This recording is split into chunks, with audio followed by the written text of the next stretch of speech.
এই মেয়ের জন্য সে হাজারো মেয়েকেই রিজেক্ট করেছে। এই মেয়ের মাঝে সত্যি বিশেষ কিছু আছে। প্রান্তিককে ওইভাবে তাকিয়ে থাকতে দেখে রজনীর ভীষণ লজ্জা করছে। সে মাথা নিচু করলো। প্রান্তিক একটা ঝাঁকি দিয়ে রজনীর মাথা আবার সোজা করলো। ভ্রু নাচিয়ে বলল, তুমি আমাকে ডিস্টার্ব কেন করছো? কিসের ডিস্টার্ব? আমি আমার বউকে দেখছি, তুমি মাথা নিচু করছো কেন? রজনী আবার লজ্জা পেল। প্রান্তিক বলল, এত লজ্জা পেলে আমাকে ভালোবাসবে কি করে? এই কথা শুনে রজনীর লজ্জা এবার আরও মরে যাচ্ছে।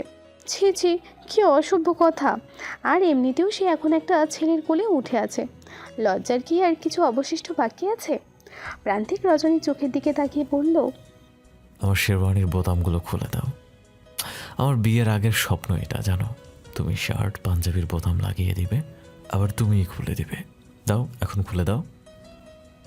রজনী কাপা হাতেই বোতাম খুলছে। প্রান্তিক দুষ্টুমি করে বলল, আমি কারো ঋণ রাখি না রজনীগন্ধা, তুমি আমার বোতাম খুলে দিচ্ছ। I can do it also.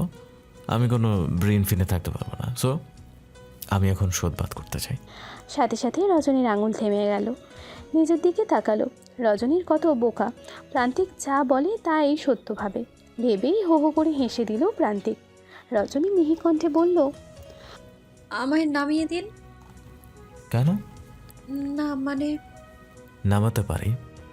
চোখ থেকে ভয় ভীতি কমিয়ে রোম্যান্টিকভাবে হেসে বলো, আমাকে নামিয়ে দাও। আর আমাকে আপনি আপনি একদম করবে না, তুমি করে রাখবে। এত বড় মানুষকে তুমি ডাকবো? এত বড় হয়েও লাভ কি হলো? সেই চলতেই তো হবে তোমার মতো পিচ্ছি এক মেয়ের কথায়। বলি প্রান্তিক রজনীকে নামিয়ে দিল। রজনীকে ধরে ড্রেসিং টেবিলের সামনে নিয়ে বসিয়ে দিয়ে বলল, এসব গহনা খুলে ফেলো। রজনী ড্রেসিং টেবিলের সামনে তাকিয়ে দেখে প্রান্তিককে দেখা যাচ্ছে তার পেছনে। প্রান্তিকও শেরওয়ানি খুলছে। ছি, কি নির্লজ্জ একটা মানুষ। রজনী চোখ অফ করলো। প্রান্তিক টাওয়াল পেঁচিয়ে তার সামনেই পাজামা খুলে 3 কোয়ার্টার পরে নিল। রজনীর এখনও চোখ বন্ধ আছে। চোখ বন্ধ অবস্থায় আকস্মিক এক ঘটনা ঘটে গেল। রজনীর ওষ্ঠে আরেক জোড়া ওষ্ঠের বিচরণ শুরু হলো। রজনীর বুক কেঁপে উঠল ভয়ে। থতমত হয়ে চোখ খুলে তাকিয়ে দেখে প্রান্তিক তার হাত রজনীর পিঠে, আর এক হাত রজনীর আর এক বাহুতে চেপে ধরে নিজের ওষ্ঠ চেপে ধরেছে রজনীর ওষ্ঠে। রজনী ছোটাছুটির চেষ্টা করছে। খোঁচা খোঁচা দাড়ির খোঁচায় রজনীর বেশ সুসুরীয় লাগছে। মিনিট দুয়েক এমন কাণ্ডর পর প্রান্তিক রজনীর ওষ্ঠ ছেড়ে দিল। রজনী অগ্নি চোখে উঠে দাঁড়িয়ে শাড়ির আঁচল দিয়ে ঠোঁট মুছছে। রজনী কিছু বলার আগেই প্রান্তিক বলল, ঠোঁটের জঙ্গল পরিষ্কার করে দিলাম। এত সুন্দর ঠোঁটে এসব ছাইপাশ মাখানোর ফলে সুকৃতি তার নিজস্ব গুণ হারিয়েছে, আর আমি সেটা ফিরিয়ে দিলাম। তাই বলে এইভাবে? তোমার তো বরং আমাকে থ্যাঙ্কস দেওয়া উচিত। তো কিভাবে? আমার বউয়ের ঠোঁট কোনো টিস্যু পেপার ইউজ করতে পারবে না। রজনী প্রান্তিকের দিকে তাকিয়ে ফিক করে হেসে দিল। প্রান্তিকের ঠোঁট জুড়ে লাল লিপস্টিকের ছড়াছড়ি। রজনীর এই হাসির কারণ খুঁজে পেল না রজনী। কারণ খোঁজারও চেষ্টা করলো না। তাকে আরও কয়েক যুগ বাঁচিয়ে রাখার জন্য রজনীর এই প্রাণবন্ত হাসি তো যথেষ্ট। সব কিছু থমকে যাক, তার রজনীগন্ধা না হয় এইভাবে হাসতে থাকো। কি সুন্দর মিষ্টি সুবাস ছড়াচ্ছে। এই সুবাস কোনো ফুল থেকে নয়, রজনীগন্ধার হাসি থেকে। প্রান্তিক মাথার পেছনে হাত রেখে চুলকাতে চুলকাতে বলল, এইভাবে কেউ হাসে? একদম মেরে ফেলার ধান্দা না? এখন আমি ভুলভাল কিছু করলে তার দায় কে নেবে? রজনীর সাথে সাথেই হাসি থামিয়ে দিল। প্রান্তিকের দিকে আঙুল উঁচিয়ে দেখালো, আপনার ঠোঁটে লিপস্টিক লেগে গেছে। প্রান্তিক ড্রেসিং টেবিলের দিকে তাকালো। তাকে দেখলো সত্যি তার ফর্সা গাল লাল লিপস্টিকে ছেয়ে গিয়েছে। এবার রজনীর দিকে সোজা হয়ে দাঁড়িয়ে বলল, এবার তুমি মুছে দাও, যেভাবে আমি মুছে দিয়েছি। রজনী লজ্জা পেল। লজ্জা পেয়ে বলল, ছি, আমি পারবো না। কত পারবে? বারবার ওই সুন্দর ওষ্ঠের রাজত্ব চালাবে, লিখে রাখো। রজনী মনে মনে বলল, এত বাজে কথা মানুষ কিভাবে বলে? দুনিয়ার সব থেকে নির্লজ্জ মানুষের সাথে কি আমার বিয়েটা হলো? রজনী ভাবনায় যখন বিভোর, তখনই প্রান্তিক গিয়ে রজনীর পেছনে দাঁড়ালো। রজনীর গলার হার খুলতে গলায় হাত রাখতেই শিউরে উঠল রজনী। এক হাত লাফিয়ে উঠল। প্রান্তিক গম্ভীর মুখে বলল, কুল, এত লাফালাফির কিছু নাই, আমি জাস্ট হেল্প করছি তোমাকে। স্থির হয়ে দাঁড়াও। প্রান্তিক রজনীর সাথে একদম মিশে গলার হার খুলছে। নাকের তপ্ত নিঃশ্বাস গিয়ে পড়ছে রজনীর ঘাড়ে। প্রান্তিক গলা আর কানের ভারী গহনা খুলতে খুলতে নিজেকে হারিয়ে ফেলল রজনীগন্ধার সুবাসে। নিজের বেখেয়ালি রজনীর ঘাড়ে ওষ্ঠ ডুবিয়ে দিল। রজনীর সাথে সাথেই কেঁপে উঠল। আচমকা যেন বিদ্যুৎ বেগে শুরু হলো কম্পন। সমস্ত শরীর কাঁপছে তার। প্রান্তিকের চোখে দারুণ নেশা। রজনী খানিকটা দূরে গিয়ে 2 হাত দিয়ে শাড়ির আঁচল খামচে ধরে চোখ বন্ধ করে রইল। ভয়ে প্রচণ্ড বেগে বুক কাঁপছে। প্রান্তিক গুটি গায়ে এগিয়ে গেল রজনীর দিকে। রজনীর গালে আলতো করে চুমু দিয়ে বলল, এখানে ভয়ের কিছু নাই, জাস্ট একটা চুমুই তো, ভয় পাচ্ছ কেন? রজনী ঘাবড়ে গিয়ে বলল, আমি ঘুমাবো। এই রাতে কেউ ঘুমায় মেয়ে? তাহলে? মানুষ প্রেম করে, গল্প করে। তা আমার তো ঘুম পাচ্ছে। ওকে চলো আমরা একসাথে ঘুমাই। একসাথে মানে? একসাথে দুজনে ঘুমাবো। আপনি আমার কাছে ঘুমাবেন? মানুষ বউ ছাড়া কি অন্য মহিলার পাশে ঘুমায়? আমি ঘুমাবো না আপনার পাশে। এ কি সিনেমা রজনীগন্ধা? আমি সোফায় ঘুমাবো আর তুমি খাটে নয়তো ফ্লোরে? এটা প্রান্তিক চৌধুরীর সিনেমা। এখানে ফ্লোর সোফায় সব কিচ্ছু চলবে না। এখানে হয় তোমাকে ঘুমাতে হবে, নয় জেগে থাকতে হবে, তবে জায়গা নির্দিষ্ট। আর সেই জায়গাটা হলো আমার এই উন্মুক্ত বুক। আমি যতদিন বেঁচে আছি এই নিয়মের কোনো বরখেলাপ হবে না। রজনী বুঝতে পারল প্রান্তিকের হাত থেকে আর কোনোভাবেই তার রক্ষা পাওয়া সম্ভব নয়। রজনীকে থম মেরে বসে থাকতে দেখে প্রান্তিক আলমারি খুলে নিজের সাদা একটা টি-শার্ট বের করে এনে দিয়ে বলল, যাও ওয়াশরুমে গিয়ে এটা চেঞ্জ করে আসো। প্রান্তিকের হাতে টি-শার্ট দেখে রজনীর মাথা ভরকে গেল। সে জীবনে এসব পরেনি। সে গ্রামের মেয়ে, এসব পোশাক পরার কথা ভাবতেও পারে না। রজনীকে অদ্ভুতভাবে তাকিয়ে থাকতে দেখে প্রান্তিক বলল, এভাবে তাকিয়ে আছো কেন? যাও শাড়ি চেঞ্জ করে এটা পরে এসো। এত ভারী পোশাক পরে ঘুমানো যায় কখনো? চাইলে আমার মতো এরকম পোশাকেও থাকতে পারো, জাস্ট 3/4 অ্যান্ড উন্মুক্ত প্রশস্ত বুক। রজনী কপালের চামড়া ভাঁজ করে প্রান্তিকের দিকে তাকিয়ে বলল, আপনি এত ঠোঁট কাটা কেন? মুখে যা আসছে তাই বলছেন। তা তুমি আমার বউ, তুমি কিছু পড়লেও বাকি আর না পড়লেও বাকি, এতে তো আর ইজ্জত যাবে না। আপনার লজ্জা নেই সেটা অনেক আগে থেকেই জানি, তার মানে তো এটা না যে আমারও লজ্জা নেই। ও নো রজনীগন্ধা, এভাবে বড় বড় চোখে তাকাবে না। আই সোয়ার আমি এলোমেলো হয়ে যাব, অবাধ্য এক প্রেমিক পুরুষ হয়ে যাব, তোমার নেশায় উন্মাদ হয়ে যাব। ভালোবাসার গভীরতার তীব্র থেকে তীব্রতর রূপ ধারণ করবে। বলি প্রান্তিক রজনীর দিকে এগিয়ে গেল। রজনীর হাত ধরে আঙুলে ডায়মন্ডের দামি রিং পরিয়ে চুমু দিল। রজনীর মুখে কোনো কথা নেই। সে কথা বলার মতো বল পাচ্ছে না। গায়ের শক্তি যেন ক্ষয় হয়ে গিয়েছে। রজনী মিহি কণ্ঠে বলল, আম্মু সালাম করতে বলেছিল। বলেই নিচু হতে যেতেই প্রান্তিক রজনীকে নিজের কাছে টেনে নিল। প্রান্তিকের এই স্পর্শ রজনীর ভালো লাগছে। প্রান্তিকের বুকে মাথা রেখে কোথায় যেন হারিয়ে গেল। দুজন মানব মানবের মাঝে পৃথিবীর কেউ নেই। স্বর্গময় ভালোবাসায় ভেসে গেল দুজন। প্রান্তিক রজনীকে কোলে তুলে বিছানায় নিয়ে গেল।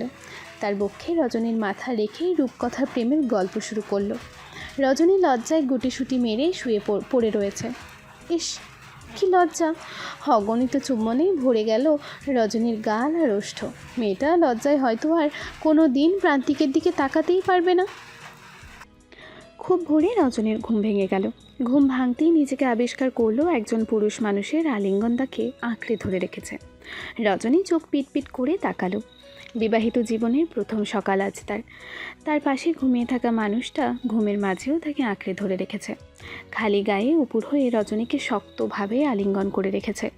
রজনী মুগ্ধ হয়ে প্রান্তিককে দেখছে। মানুষটাকে যতটা ভয়ঙ্কর ভেবেছিল আসলে ততটাও ভয়ঙ্কর না। ভেতরে কোমল একটা মন আছে তার, যা সে গত রাতে বুঝতে পেরেছে। রজনী পুরা ঘরে চোখ বুলালো। চারিদিকে শুধু তারই ছবি। তার এত ছবি এই মানুষ কীভাবে কালেক্ট করেছে? ঘরের সমস্ত দিকে চোখ বুলিয়ে রজনীর দারুণ কিছু অনুভব হলো। এত গোছানো একটা মানুষ হয়? এতটা পরিপাটি সুন্দরভাবে গোছানো রুম দেখেই রজনী মুগ্ধ। হঠাৎ রজনীর খেয়াল হলো তার পরনেই বেনারসি নেই। বিশাল লম্বা একটা সাদা টি শার্ট পরা। পেটিকোটের সাথে টি শার্ট কী করে এলো? এটাই তো কাল প্রান্তিক তাকে পরতে বলেছিল, কিন্তু সে তো পরেনি। তাহলে টি শার্ট কীভাবে এলো? সে বিছানার এদিক সেদিক তাকালো শাড়ি কোথায় দেখার জন্য। তার শাড়ি ব্লাউজ সব সুন্দর করে ভাঁজ করে খাটের পাশে টি টেবিলে রাখা। রজনীর চোখ কপালে উঠে গেল। তার মানে প্রান্তিক তার শাড়ি ব্লাউজ সব চেঞ্জ করে দিয়েছে। গত রাতের কথা রজনীর স্পষ্ট মনে আছে। প্রান্তিক যখন বেসামাল হয়ে খুব বেশি ঘনিষ্ঠ হতে যাচ্ছিল, তখন রজনী খুব নার্ভাস হয়ে কেঁদে দিয়ে বলেছিল, আমাকে সময় দিন প্লিজ, আমার ভয় করছে, অসুস্থ লাগছে। প্রান্তিক নিজেকে সামলে নিয়ে রজনীর কপালে চুমু দিয়ে বলেছিল, চিন্তা করো না, তুমি আমার বউ, সময় তো চলে যাচ্ছে না। তুমি একদিনের জন্য আমার জীবনে আসোনি, সারা জীবনের জন্য এসেছো। আজ কিছু না হলে যে আর কোনোদিন সুযোগ পাবে না এমন তো নয়। স্বামী নামক চাই না আমি। তুমি যদি কোনোদিন না চাও তাহলে কোনোদিনই কিচ্ছু হবে না। তবুও তোমাকে কষ্ট দিতে পারবো না আমি। তুমি আমার জন্য কষ্ট পেলে আমার বেঁচে থাকাটাই না বৃথা। এর আগে কি করেছি সেটা ভাবতে চাই না, তবে আজ থেকে বাঁচবো তোমাকে ভালো রাখার জন্য। তোমার চোখে অশ্রু নয়, গোলাপের পাপড়ি নেয় ঠোঁটে শুভ্র পবিত্র হাসি দেখতে। সে হাসি আমাকে আরো উন্মাদ করে দিবে তোমাকে ভালোবাসতে। আমি তোমার সব শর্ত মেনে নেব রজনীগন্ধা, শুধু এই শর্তটা মেনে নিব না। আমাকে বিশ্বাস করো তুমি, তোমার অনুমতি ছাড়া কিচ্ছু হবে না। তবে আমার বুকে মাথা রেখে তোমাকে ঘুমাতে হবে রোজ। তুমি দূরে থাকলে আমার হার্টবিট অচল হয়ে যাবে, আমি অসুস্থ হয়ে যাব। আমি তোমাকে কতটা ভালোবাসি তুমি নিজেও জানো না রজনীগন্ধা। যখন তুমি ঘৃণা ভরা দৃষ্টিতে তাকাতে, প্রতিটা চোখের পলকে নিজের মৃত্যু অনুভব করতাম আমি। এটা দেখো, এটা আমার লাইসেন্স করা পিস্তল রজনীগন্ধা। যদি আমার প্রতি ঘৃণা আসে, সোজা শুট করে দিও, আমি হাসি মুখে বরণ করে নিব। তবুও ঘৃণা ভরা দৃষ্টিতে দেখুন আমাকে, আমি তাহলে শেষ হয়ে যাব। এই পৃথিবীতে প্রিয় মানুষের ঘৃণা ভরা দৃষ্টি কতটা ভয়ানক, কতটা যন্ত্রণাময় তুমি বুঝবে না। আমি কঠিন মানুষ, তাই টেকে গেছি। তুমি নরম ফুল, তুমি হলে সহ্য করতে পারতে না। অনেক কিছু বললাম, এবার কি একটু পারমিশন পাবো তোমাকে জড়িয়ে ধরে ঘুমানোর? রজনীর সম্মতিতে প্রান্তিকের আলিঙ্গনে আবদ্ধ হয়েছিল রজনী। কিন্তু এখন এই অবস্থা কেন? ছেলে মানুষ এত মিথ্যা বলতে পারে? কাল রাতে এত গোল গোল কথা বলে এখন আবার ঘুমানোর সুযোগে এসব করছে?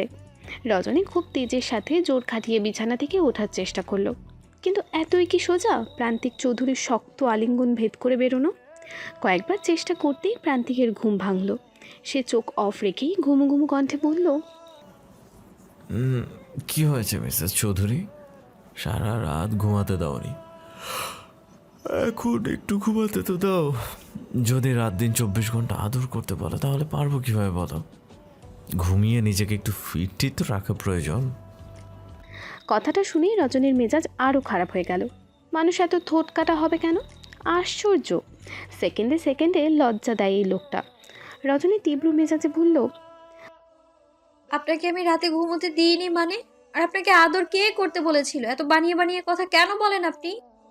প্রান্তিক রজনীর হাত ধরে আর একটু টেনে নিজের বুকের সাথে মিশিয়ে ধরে মাথা নিচু করে হাতে চুমু দিয়ে বলল, বানিয়ে কিচ্ছু বলি নাই।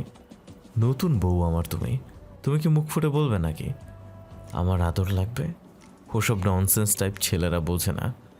আমার মতো হ্যান্ডসাম ছেলে ঠিকই ওসব বুঝতে পারবে। আজে বাজে কথা না বলে ঘুরে এইদিকে। আবার তোমার দিকে ঘুরতে কেন বলছো? সাত সকালে একটা অনর্থ হয়ে যাবে।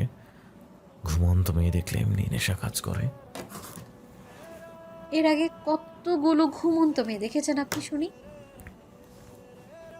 খাইছে রে, এখন তো আমি বিবাহিত, কথা হিসাব করে বলতে হবে। আমার গায়ে টি শার্ট কিভাবে এলো? তোমার বর পরিয়ে দিছে। কেন? তার বউ অত ভারী শাড়ি নিয়ে ঘুমাতে কষ্ট পাচ্ছিল। কাল যে এত বড় বড় কথা বলা হলো, আমার অনুমতি ছাড়া কিচ্ছু হবে না, সেসব কথার দাম কই রাখেন? আমি তো কথা রেখেছি, কিভাবে? জাস্ট কাপড় চেঞ্জ করে দিয়েছি, আর তো কিছু করিনি। চেঞ্জ করার সময় তাকাননি আমার দিকে? তাকানোও নিষেধ ছিল বুঝি? অসভ্য মানুষ। আমি অনেক অসভ্য রজনীগন্ধা, আস্তে আস্তে বুঝতে পারবা। বলেই প্রান্তিক চোখ খুলল। চোখ খুলে কাত হয়ে রজনীর দিকে তাকালো। চোখ গেল সোজা রজনীর চোখের দিকে। ওই চোখ দেখেই তো তার চূড়ান্ত সর্বনাশ ঘটেছিল। প্রান্তিক রজনীকে আবারও দুই হাতে শক্তভাবে আলিঙ্গন করে ধরে বলল, আরে রাগ করছো কেন সুইট হার্ট? রজনী আরও রেগে গিয়ে বলল, রাগ করবো না তো কি করবো, কাজটা আপনি ঠিক করেননি একদম।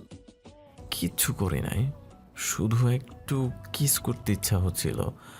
আমার আবার যা ইচ্ছা হয় তাই করি, আর কিসটা করেও দিয়েছি। কোথায়? তাই তোমাকে বলি ওসব বলা যাবে না। আপনার কাছে আর জীবনেও ঘুমাবো না আমি। তোমার আমার কাছে না ঘুমালেও চলবে, কিন্তু আমি ঘুমাবো তোমার কাছে। রজনী ড্যাব ড্যাব চোখে তাকালো প্রান্তিকের দিকে। প্রান্তিক রজনীকে ছেড়ে দিয়ে বিছানা ত্যাগ করে জানালার কাছে গিয়ে দাঁড়ালো। জানালার পর্দা সরিয়ে কাচ টেনে দিল। জানালার গ্রিল ধরে বাইরে তাকালো। তার ফুল বাগানটা অসম্ভব সুন্দর, মিষ্টি সুবাসে ভরপুর। প্রান্তিক রোজ সকালে উঠেই বাগানের ফুলের মিষ্টি সুবাস নেয়। পেছনে তাকিয়ে বলে, রজনী, ভীষণ পিপাসা পেয়েছে আমার। রজনী জগ থেকে পানি ঢেলে প্রান্তিকের সামনে ধরে বলল। নিন পানি। প্রান্তিক রজনীর হাতে পানির গ্লাস থেকে মৃদু হেসে বলল, এই পিপাসা না, লং টাইম স্মোক করি না। রজনী অগ্নি চোখে তাকিয়ে পানির গ্লাসের পানি ঢকঢক করে গিলে খেয়ে ফেলল। প্রান্তিক প্যান্টের পকেট থেকে সিগারেট আর লাইটার নিয়ে পেছনের দরজা খুলে বাইরে চলে গেল সিগারেট খেতে। রজনী পেছন থেকে ডেকে বলল, ওসব না খেলে হয় না? দীর্ঘদিনের অভ্যাস, ছাড়ে কিভাবে? আপনি জানেন না সিগারেট খেলে ক্যান্সার হয়? জানি তো। তাহলে কেন খান? ক্যান্সার কি খুব বড় অসুখ রজনীগন্ধা? ক্যান্সারের চেয়েও কি বড় অসুখ আছে দুনিয়াতে?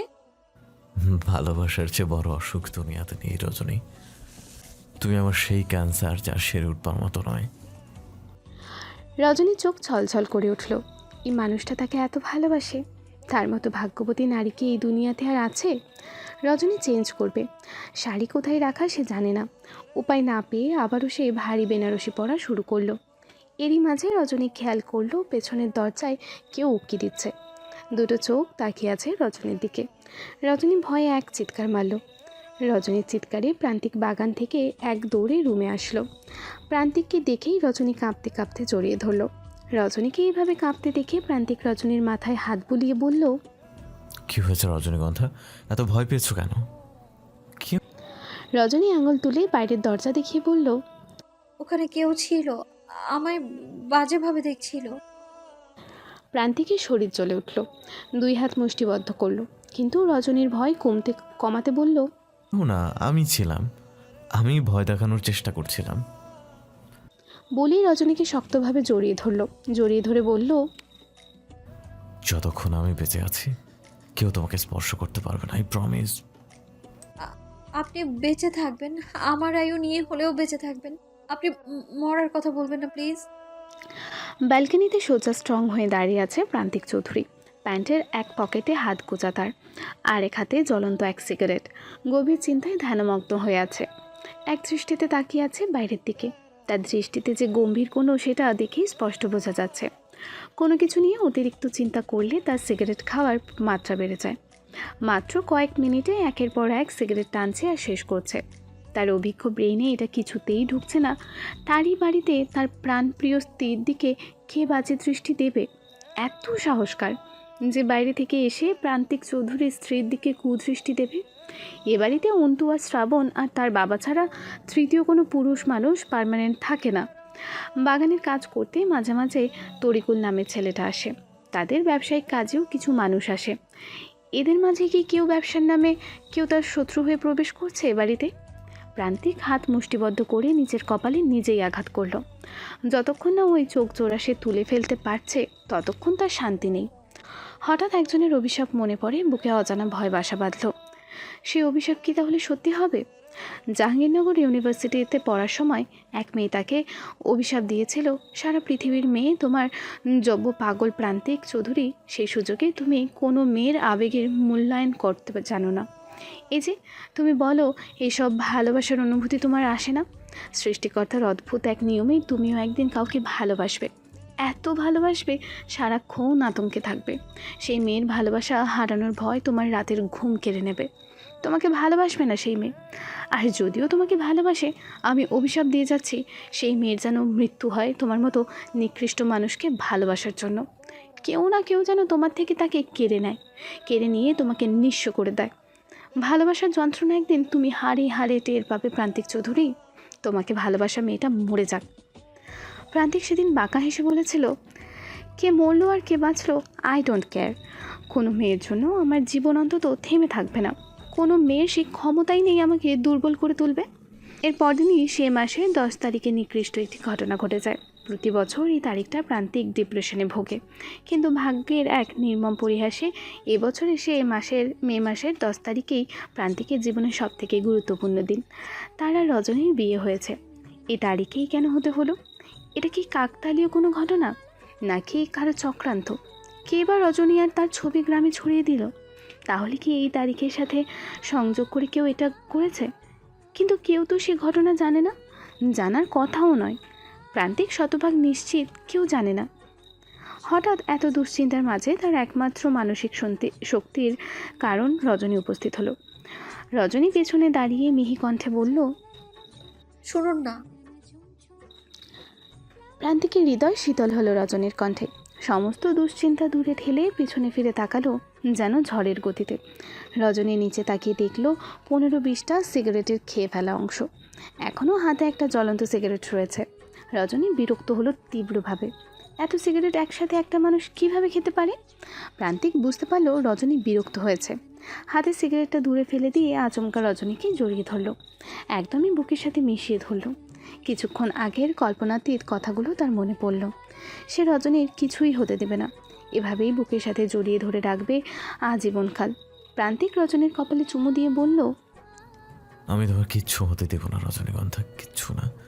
তুফান আসুক, যাই আসুক, তবু আমি তোমাকে আগলে রাখবই।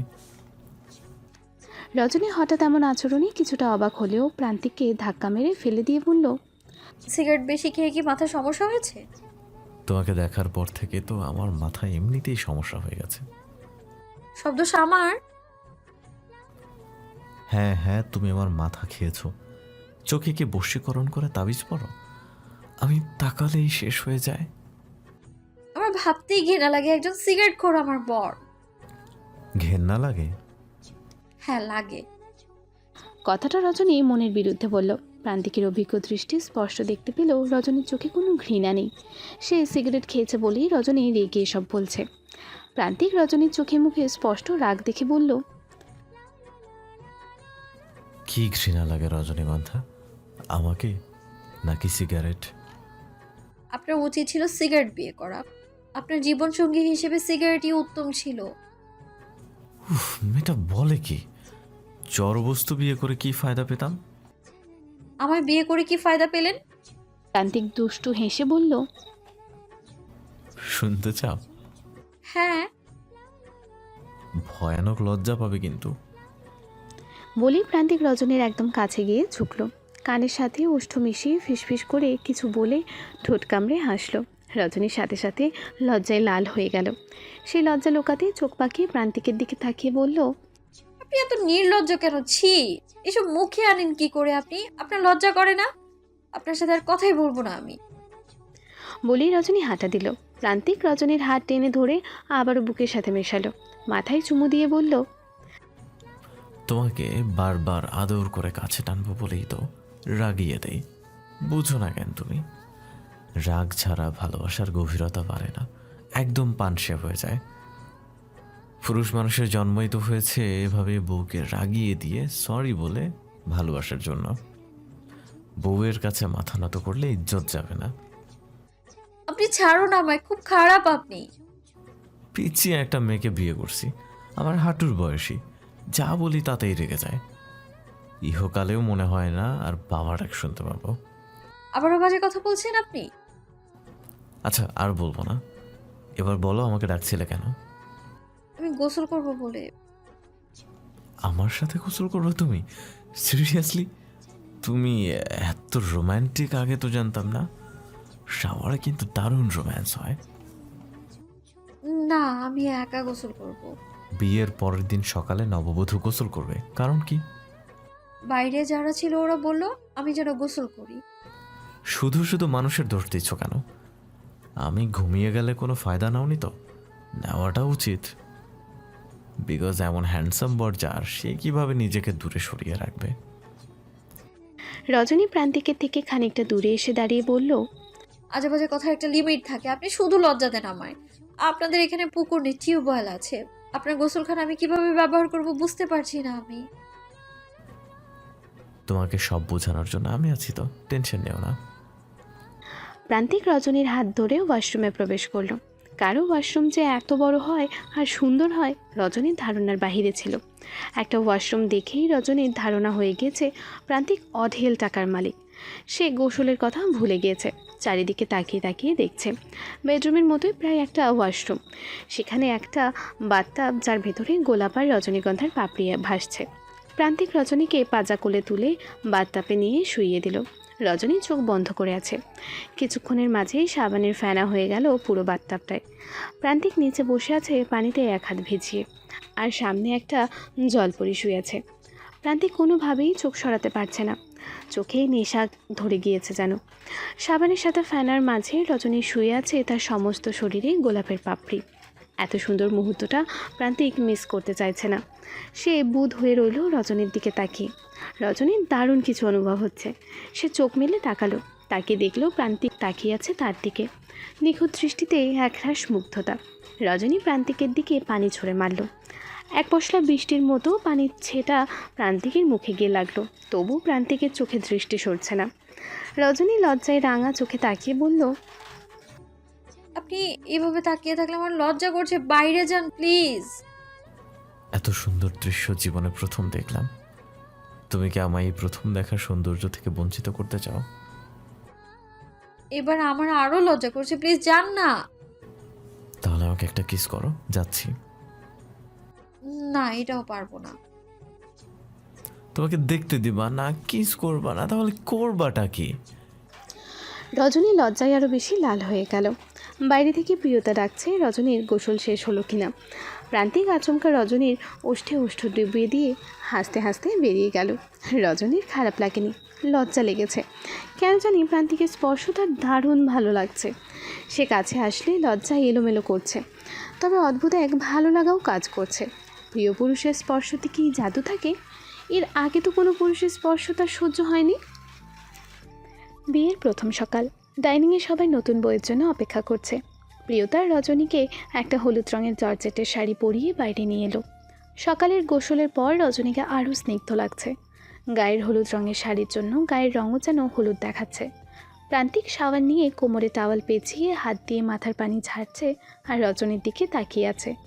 হলুদ রং তার কখনোই পছন্দ ছিল না, কিন্তু রজনীর পরনে হলুদ শাড়ি দেখে প্রান্তিক মুগ্ধ। সে হলুদ রঙের প্রেমে পড়ে গেছে যেন। একটা মেয়েকে একটা হলুদ রঙের শাড়িতে এতটা সুন্দর মানায় তা আগে জানতো না প্রান্তিক। প্রান্তিক নিচের ঠোঁট কামড়ে ধরে মনে মনে বলল, পৃথিবীর সব রং বুঝি তোমার জন্যই সৃষ্টি রজনীগন্ধা। এই বাজে হলুদ রংটাও আজ নিজের সৌন্দর্য খুঁজে পেল তোমার ছোঁয়ায়। তোমার ছোঁয়ায় সব কিছুই সুন্দর। তুই না পরশ পাথরের মতো। আজ নিঃসন্দেহে বলতে পারি নিজেই নিজেকে, প্রান্তিক চৌধুরী, তুমি জিতেছ। তুমি অনেক বড় ভাগ্যবান। রজনী মাথা নিচু করে বসে আছে, ফ্লোরের দিকে দৃষ্টি নিক্ষেপ করা। শাড়ি পরার অভ্যাস নেই, তার উপর জর্জেট শাড়ি সামলাতে বেশ অসুবিধা হচ্ছে। বারবার মাথার কাপড় পড়ে যাচ্ছে। অন্তু বলল, ভাবির মনে হয় শাড়িতে অসুবিধা আছে। ভাবি শাড়ি সামলানোর জন্য ভাই আছে, তুই দেখিস কেন? ভাই জানলে তোর খবর আছে। প্রান্তিক চৌধুরীর বোনের সাথে যার ভাব আছে তারও খবর আছে। রাত 12টা নাকি 1টা খবরটা ভালোভাবে বোঝা যাচ্ছে না। আমার প্রিয়তার জন্য যদি আমার গর্দান যায় তবে তাই সই। কথাটা প্রিয়তার কানে যেতেই শ্রাবণের দিকে তাকালো। শ্রাবণের দিকে তাকিয়ে কেমন যেন তার কান্না পাচ্ছে। মানুষ ভালোবাসা কম পেলেও কাঁদে, আবার বেশি পেলেও কাঁদে। একটা হচ্ছে সুখের কান্না, আর একটা দুঃখের কান্না। শ্রাবণের এত গভীর ভালোবাসা দেখে প্রিয়তার কান্না পাচ্ছে। অন্তু খেয়াল করলো প্রিয়তার অশ্রু ভেজা চোখ। অন্তু গভীর দৃষ্টিতে তাকালো প্রিয়তার দিকে। প্রিয়তা শ্রাবণকে টেক্সট করলো, আমাকে এত ভালোবাসো কেন তুমি শ্রাবণ? আমি তো দুঃখ ছাড়া সুখ দিতে পারি না তোমাকে। তুমি সুখ না হও, দুঃখ হয়ে থেকে যেও আমার সাথে প্রিয়তা, তবুও আমার সাথেই থেকো। তুমি ছাড়া ভালোবাসার মতো কেউ নেই আমার। অন্তু হালকা কাশি দিয়ে শ্রাবণকে বলল, যতই চ্যাটিং করো, সেটিং তো ওপরওয়ালার হাতে। আমার উপরওয়ালাই আমার সেটিং করাবে। অঞ্জুমান রান্নাঘর থেকে দেখছে তার ছেলের নতুন বউয়ের মাথায় কাপড় নেই। অঞ্জুমান লতিফাকে ইশারা করে কিছু একটা বলল। লতিফা রান্নাঘর থেকে বেরিয়ে এলো, এসে রজনীকে বলল, বৌমা, রান্নাঘরে চলো। আত্মীয়রা সবাই নতুন বউয়ের রান্না খেয়ে যাক। আর কে কবে আসবে তার ঠিক নেই। রজনী উঠে দাঁড়ালো, লতিফার পেছনে পেছনে হাঁটা শুরু করলো। ডাইনিংয়ে বেশ কয়েকজন মানুষ, প্রান্তিকের মামাবাড়ির লোকজনও আছে, মামাতো ভাইরা আছে, শ্রাবণ, অন্তু সবাই আছে। এর মাঝেই কেউ একজন রজনীর শাড়ির কুচি হালকা টান দিল, সাথে সাথে জর্জেট শাড়ির কুচি সব খুলে গেল। রজনী দ্রুত খুলে যাওয়া কুচি এক জায়গায় করে ধরে নিজের ইজ্জত রক্ষা করার চেষ্টা করলো, কিন্তু সাথে সাথে ভয়ঙ্কর এক দৃষ্টিতে তাকালো। রজনীর সরল চোখের এমন ভয়ঙ্কর রূপ আগে দেখেনি শ্রাবণ বা অন্তু কেউই। দৃষ্টিতে এমনই ভয়াবহতা অপরাধীর আত্মা কেঁপে ওঠার কথা। প্রান্তিকের মামাতো ভাইরা ছিল, বাগানের কাজ করা ছেলেরাও ছিল সেখানে। সবাই রজনীর এমন দৃষ্টিতে অবাক হলো, সেই সাথে অন্তু আর শ্রাবণও অবাক হলো। ডাইনিংয়ে বসে থাকা মহিলারা কেউ বুঝতে পারেনি কী ঘটনা ঘটেছে। শ্রাবণ প্রিয়তার দিকে তাকিয়ে বলল, ভাবে সাহায্য করো। প্রিয়তা দ্রুত উঠে এসে বলল, শাড়ি খুললো কিভাবে রজনী? রজনী মানুষের মাঝে ব্যাপারটা এড়িয়ে গিয়ে বলল, আমি তো শাড়ি সামলাতে পারি না। অঞ্জুমান রান্নাঘর থেকে বেরিয়ে এসে রজনীর হাত ধরে টেনে রান্নাঘরে নিয়ে গিয়ে রাগী কণ্ঠে বলল, শাড়ি সামলাতে পারো না, আবার আমার তেজি ছেলেকে ঠিকই সামলে রেখেছো। বেড়ে উঠেছো তো গ্রামে, সামান্য শাড়িটুকু পরতে জানো না। তোমার বাবা মা কী শিখিয়েছে? নিজের মাকে দেখেও কিছু শেখোনি? নতুন বউ, তুমি মাথার কাপড় ফেলে বসে আছো এখানে অতগুলো মানুষের মাঝে। তুমি জানো না নতুন বউদের মাথায় ঘোমটা দিয়ে বসে থাকতে হয়। গ্রামের মেয়েদের তো কিছু না থাকলেও লজ্জা থাকে, তোমার কি সামান্য লজ্জাটুকুও নেই? নাকি তোমার মাও এভাবে চলাফেরা করতো? কথায় আছে, যার মা ভালো তার ঝি ভালো। শ্রাবণ ইশারা দিয়ে প্রান্তিককে ডেকে নিয়ে এলো। শ্রাবণ আর প্রান্তিক দুজন দুজনের চোখের ইশারা বুঝতে পারে। চোখের ইশারায় কী বোঝাতে চাইছে চোখ দেখেই দুজন বুঝতে পারে। দুজনের চোখের ইশারা এতই চেনা দুজনের। প্রান্তিক কিচেনের পাশে দাঁড়িয়ে আছে, আস্তে করে প্রিয়তাও পাশে এসে দাঁড়ালো। অঞ্জুমানের এমন দাঁত কিরমির করা কঠিন মেজাজের কথাগুলো শুনে রজনীর চোখ ছলছল করে উঠল। তার মায়ের মতো সহজ সরল মানুষকে আজ তার জন্য খারাপ কথা শুনতে হলো। তার মায়ের মাথার কাপড় কোনো দিন সে পরতে দেখেনি, কিন্তু আজ তার জন্য তার মাকে নিয়ে আঙুল তুলল। এই ভুল কেবলই তার, এখানে তার মায়ের কোনো দোষ নেই। রজনীর এখনই বলতে ইচ্ছে হলো, আমার জন্য আমার মাকে দায়ী করবেন না, কিন্তু এই বাড়িতে তার আপন বলে কেউ নেই। এখানে কারো বিরুদ্ধে কিছু বললে সে পার পাবে না, কারো মুখে মুখে কথা বলার সাহসও নেই তার। রজনীর হাউমাউ করে কান্না পাচ্ছে। একেই বুঝি নিজের বাড়ি আর শ্বশুর বাড়ি বলে।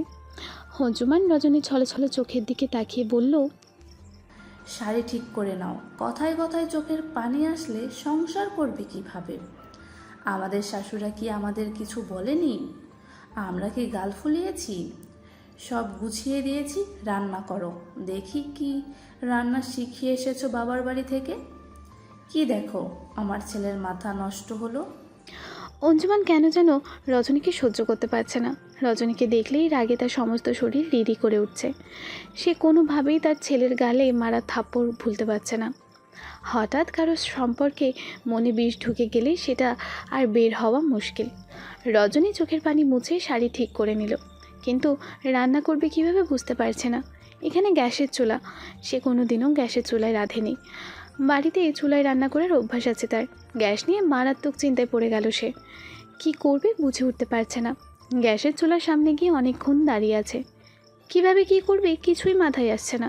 কিভাবে চুলা জ্বালাবে, কোথায় কি করবে, বেশিক্ষণভাবে দেখেও বুঝল না। রজনীকে দাঁড়িয়ে থাকতে দেখে অঞ্জুমান আবারও দাঁত কিরমির করে বলল, কি হলো, কখন রান্না করবে? মানুষজন খাবে কখন? ওভাবে সঙের মতো দাঁড়িয়ে থাকলে কি রান্না হবে আদৌ? রজনী মাথা নিচু করে মিহু কণ্ঠে বলল, এই চুলা আমি জ্বালাতে জানি না, একটু দেখিয়ে দিন। সামান্য গ্যাসের চুলাও জ্বালাতে পারো না? আসলে পারো কি তুমি? শাড়ি পরতে পারো না, গ্যাস চালাতে জানো না, তাহলে কি যোগ্যতা আছে আমার ছেলের বউ হওয়ার তোমার?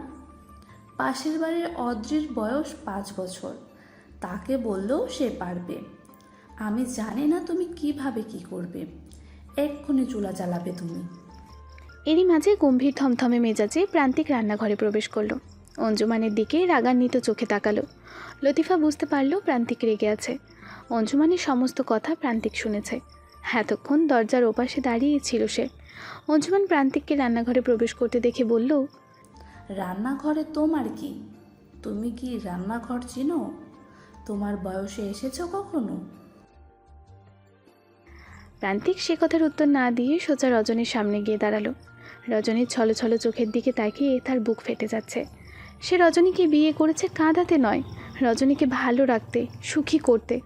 প্রান্তিক রজনীর চোখের পানি মুছে দিয়ে রজনীর ডান হাতের আঙুলের ভাঁজে নিজের আঙুল রেখে অন্য হাত দিয়ে চুলা জ্বালিয়ে বলল, এইভাবে চুলা জ্বালাতে হয় রজনীগন্ধা। প্রান্তিক এমনভাবে রজনীর হাত ধরে রজনীর চোখের দিকে তাকালো, রজনী প্রান্তিকের সেই স্পর্শ আর চোখের চাহনিতে স্পষ্ট বুঝল, আমি আছি রজনীগন্ধা, সব পরিস্থিতিতে তোমার পাশে আছি। তুমি একা নাও, ভয় পেও না, আমি থাকতে কোনো চিন্তা নেই তোমার। অঞ্জুমান ছেলের এমন নির্লজ্জ কাজ দেখে বলল, তোমার কি লজ্জা একেবারে চলে গিয়েছে? এখন থেকে কি বউয়ের সাথে রান্না করাও শুরু করবা? প্রান্তিক চুলা অফ করে গম্ভীর কণ্ঠে বলল, আমি বিয়ে করে তোমার জন্য আরেকটা মেয়ে এনেছি আম্মু, কাজের মেয়ে তো আনিনি। তোমার যদি কাজের মেয়ে লাগে বলো, আমি আরও 10টা কাজের মেয়ে রেখে দিব, কিন্তু বাড়ির বউকে এভাবে বুঝিয়ে দিও না যে এ বাড়িতে তার কোনো মূল্য নেই। ও তাহলে কোন ভরসায় থাকবে এ বাড়িতে? মেয়েদের কি বিয়ে হয় শুধু শ্বশুর বাড়িতে কাজ করার জন্য? এর চেয়ে তো মেয়েরা মানুষের বাড়ি বাড়ি কাজ করলেই পারে, এতে তাদের নিজস্ব ইনকামও হবে, আর এর জন্য অন্য কারোর ওপর নির্ভর করারও প্রয়োজন নেই। ও প্রান্তিক চৌধুরীর বউ, কোনো কাজের মহিলা নয়। আর শাড়ি পরা নিয়ে মাথায় ঘোমটা দিয়ে এত প্রেশার কেন দিচ্ছ? শাড়ি পরবে না, আজ থেকে ওয়েস্টার্ন পরবে। তোমার পাড়ার মানুষ কি বলবে তাই ভেবে আমার বউ যা পারে না তা জোর করে পড়তে যাবে কেন? তাকিয়ে দেখো বাইরে, যারা বসে আছে কারো মাথায় কাপড় নেই তো, এমনকি প্রিয়তারও তো নেই। শুধু নতুন বউ বলে মাথায় কাপড় দেওয়ার নিয়ম আর ওদের বেলায় নাই। মাথায় কাপড় যদি দিতে হয় তাহলে প্রত্যেককেই তো দিতে হবে। অঞ্জুমান ছেলের দিকে তাকিয়ে দেখলো তার ছেলে নিজের মধ্যে নেই, রাগে থরথর করে কাঁপছে। তার ছেলের এই রাগ খুবই ভয়াবহ। অঞ্জুমান রজনীর দিকে আর চোখে তাকিয়ে আরও রেগে গেল রজনীর প্রতি। এই মেয়ের মাঝে কি আছে? তার ছেলে এই মেয়ের জন্য এমন হয়ে গেল কেন? এই মেয়ের জন্য তার ছেলে তার সাথে এলোমেলো কিছু বলতেও দুবার ভাবছে না। প্রান্তিক আর কোনো কথা না বলে রজনীর হাত ধরে টানতে টানতে রুমে নিয়ে গেল, গিয়ে জোরে দরজা লাগিয়ে দিল। হঠাৎ দরজা দেওয়ার বিকট শব্দে সবাই তাকালো। লাজ লজ্জার মাথা খেয়ে কেউ যে এভাবে সবার মাঝে বউয়ের হাত ধরে টেনে নিয়ে দরজা লাগিয়ে দিতে পারে তা বোধহয় আগে কেউই দেখেনি। প্রিয়তা অঞ্জুমানের দিকে তাকিয়ে বলল, এসব কি শুরু করেছো আম্মু? তুমি কি সজ্ঞানে এসব করছো নাকি অজ্ঞানে এসব করছো? এভাবে কিন্তু ভাইয়ার সাথে তোমার সম্পর্ক নষ্ট হয়ে যাবে। আর মাঝখানে দোষ হবে বেচারি রজনীর, যে বিয়ের পরে কান পড়া দিয়ে তোমার ছেলেকে তোমার থেকে আলাদা করেছে। ঘরের দরজা লাগিয়ে প্রান্তিক এসি ছেড়ে দিয়ে রজনীকে বলল, শাড়ি খুলে ফেলো। রজনী ড্যাব ড্যাব চোখে প্রান্তিকের দিকে তাকালো। প্রান্তিক নিজের শার্ট খুলতে খুলতে রজনীর দিকে তাকিয়ে বলল, ওভাবে তাকিয়ে কি ভাবছো? শাড়ি খুলতে বলেছি, মানুষ খুন করতে তো বলিনি। শাড়ি পরে কষ্ট পাচ্ছ তুমি, তোমার এই সামান্য কষ্ট আমি সহ্য করতে পারি না রজনীগন্ধা। তুমি কি জানো চোখ দিয়ে পানি ছড়াও তুমি, আর রক্তাক্ত হয় আমার হৃদয়। এই তো কিছুক্ষণ আগেও রজনীর মনে হচ্ছিল তাকে ভালোবাসার মতো কেউ নেই এ বাড়িতে, কিন্তু না, তার এই ধারণা একদমই ভুল। তাকে তার চেয়েও বেশি ভালোবাসার মতো মানুষ এই দুনিয়াতে আছে, আর সে হলো প্রান্তিক চৌধুরী। এইটুকু উপলব্ধি করেই রজনীর চোখে আবারও পানি এলো। কোনোভাবেই চোখের পানি আটকে রাখতে পারল না। রজনী টলমলে চোখে কেঁদে দিল। প্রান্তিক শার্টের বোতাম খোলা বন্ধ করে রজনীর দুই বাহু ধরে বলল, আমার মায়ের জন্য সরি, রিয়েলি সরি। দেখবে সব ঠিক হয়ে যাবে, সে তোমাকে ভালোবাসবে, খুব ভালোবাসবে। রজনী এবার শব্দ করে কেঁদে উঠে প্রান্তিককে জড়িয়ে ধরল। এই প্রথম সে কোনো জড়তা ছাড়াই প্রান্তিকের বুকে নিজের আশ্রয়স্থল খুঁজে নিল। নিজের সমস্ত শক্তি দিয়ে প্রান্তিককে জড়িয়ে ধরে কেঁদে কেঁদে বলল, আপনি কেন আমায় এত ভালোবাসেন? বলুন না কেন ভালোবাসেন এত? প্রান্তিক নিজের দু হাতে রজনীকে আগলে ধরে রজনীর মাথায় নিজের থুতনি ঠেকিয়ে বলল, তুমি বুঝো আমি তোমাকে ভালোবাসি, হ্যাঁ বুঝি, তাহলে ভালোবাসো কেন আমায়? বাসি, আমিও আপনাকে ভালোবাসি, অনেক বেশি ভালোবাসি। প্রান্তিকের কর্ণকুহরে এই কথা প্রবেশ করতেই আরও একটু গভীরভাবে রজনীকে জড়িয়ে ধরল। রজনীর মাথায় চুমু দিয়ে বলল, আজ থেকে আমার বেঁচে থাকার জন্য এই একটা কারণই যথেষ্ট রজনীগন্ধা। পৃথিবীর হাজারো বিতৃষ্ণা ঠেলে আমি বেঁচে থাকব। তৃষ্ণা বলতে আমি বুঝি তোমাকে, নেশা বলতে আমি বুঝি তোমাকে। তুমি আমার সেই সুখ রজনীগন্ধা, যাকে অনুভব করেই অদ্ভুত এক শান্তি খুঁজে পাই। আপনিও আমার সেই মানসিক শান্তি, যার বুকে মাথা রেখে অনুভব করতে পেরেছি এই পৃথিবীতে সব সুখের বিপরীতে আপনি। উফ, এইভাবে বলো না, এমনি নিজেকে সামলাতে পারি না। তার উপর তুমি যদি এইভাবে বলো, এখনই অনর্থ হয়ে যাবে, কেউ আটকাতে পারবে না। কিসের অনর্থ? প্রেমের মহাপ্রলয় ঘটবে, সেই প্রলয়ে বাধা ভেঙে গভীর প্রেম নামবে, সেখান থেকে এক অনর্থর সৃষ্টি হবে, সেই অনর্থে আমাদের মাঝে দূরত্ব কেটে যাবে। এমন কঠিন কথার মানে কি রজনী কিছুই বুঝল না, নাকি না বুঝেই বলল, আমি সেই প্রলয় চাই। প্রান্তিক উন্মাদ প্রেমিকের মতো নেশাক্ত চোখে রজনীর দিকে তাকালো। চোখ ভরা নেশা। রজনীকে কোলে তুলে নিয়ে বলল, বউ, তুমি এত পাতলা, আমার কোলে নিতে একটুও কষ্ট হয় না? আপনি আমাকে এইখানে নামিয়ে দিন, বাইরে অনেক মানুষ, তারা ছিছি করবে, বলবেন নির্লজ্জ। আমি সাহসী পুরুষ, কজনের সাহস আছে সবার মাঝে বউকে ঘরে এনে দরজা লাগানোর? প্রান্তিক রজনীকে বিছানায় বসিয়ে দিয়ে রজনীর দিকে এগিয়ে যেতেই ফোন বেজে উঠল। প্রান্তিক বিরক্ত হয়ে বলল, উফ, ডিস্টার্ব। রজনী ফোনের দিকে তাকিয়ে দেখল তার বাবার নাম্বারের ফোন। রজনী খুশিতে লাফিয়ে উঠে ফোনটা কানে নিতেই মুখটা কেমন চুপসে গেল। ফোনের ওপাশ থেকে ভেসে এলো ফুপিয়ে কান্নার আওয়াজ। রজনীর বাবা কাঁদতে কাঁদতে বললেন, মা, তোমার ভাই অবস্থা ভালো না, ক্যাডা যেন আজরাইল হইয়া আইছিল, নয়তো তয়জানডা নিতে পারি নাই, কোনো রকম জানে বাচ্চা আছে, বাঁচবো বলে মনে আইতাছে না। যতই খারাপ হোক, নিজের পোলা তো, তার মরণ হোক এইটা তো চাই নাই আমি। মা, গালিগালাজ দিছি যেন ভালো হইয়া যায়, ভালো তো হইলই না, শেষমেশ অকালে মরণ হইব।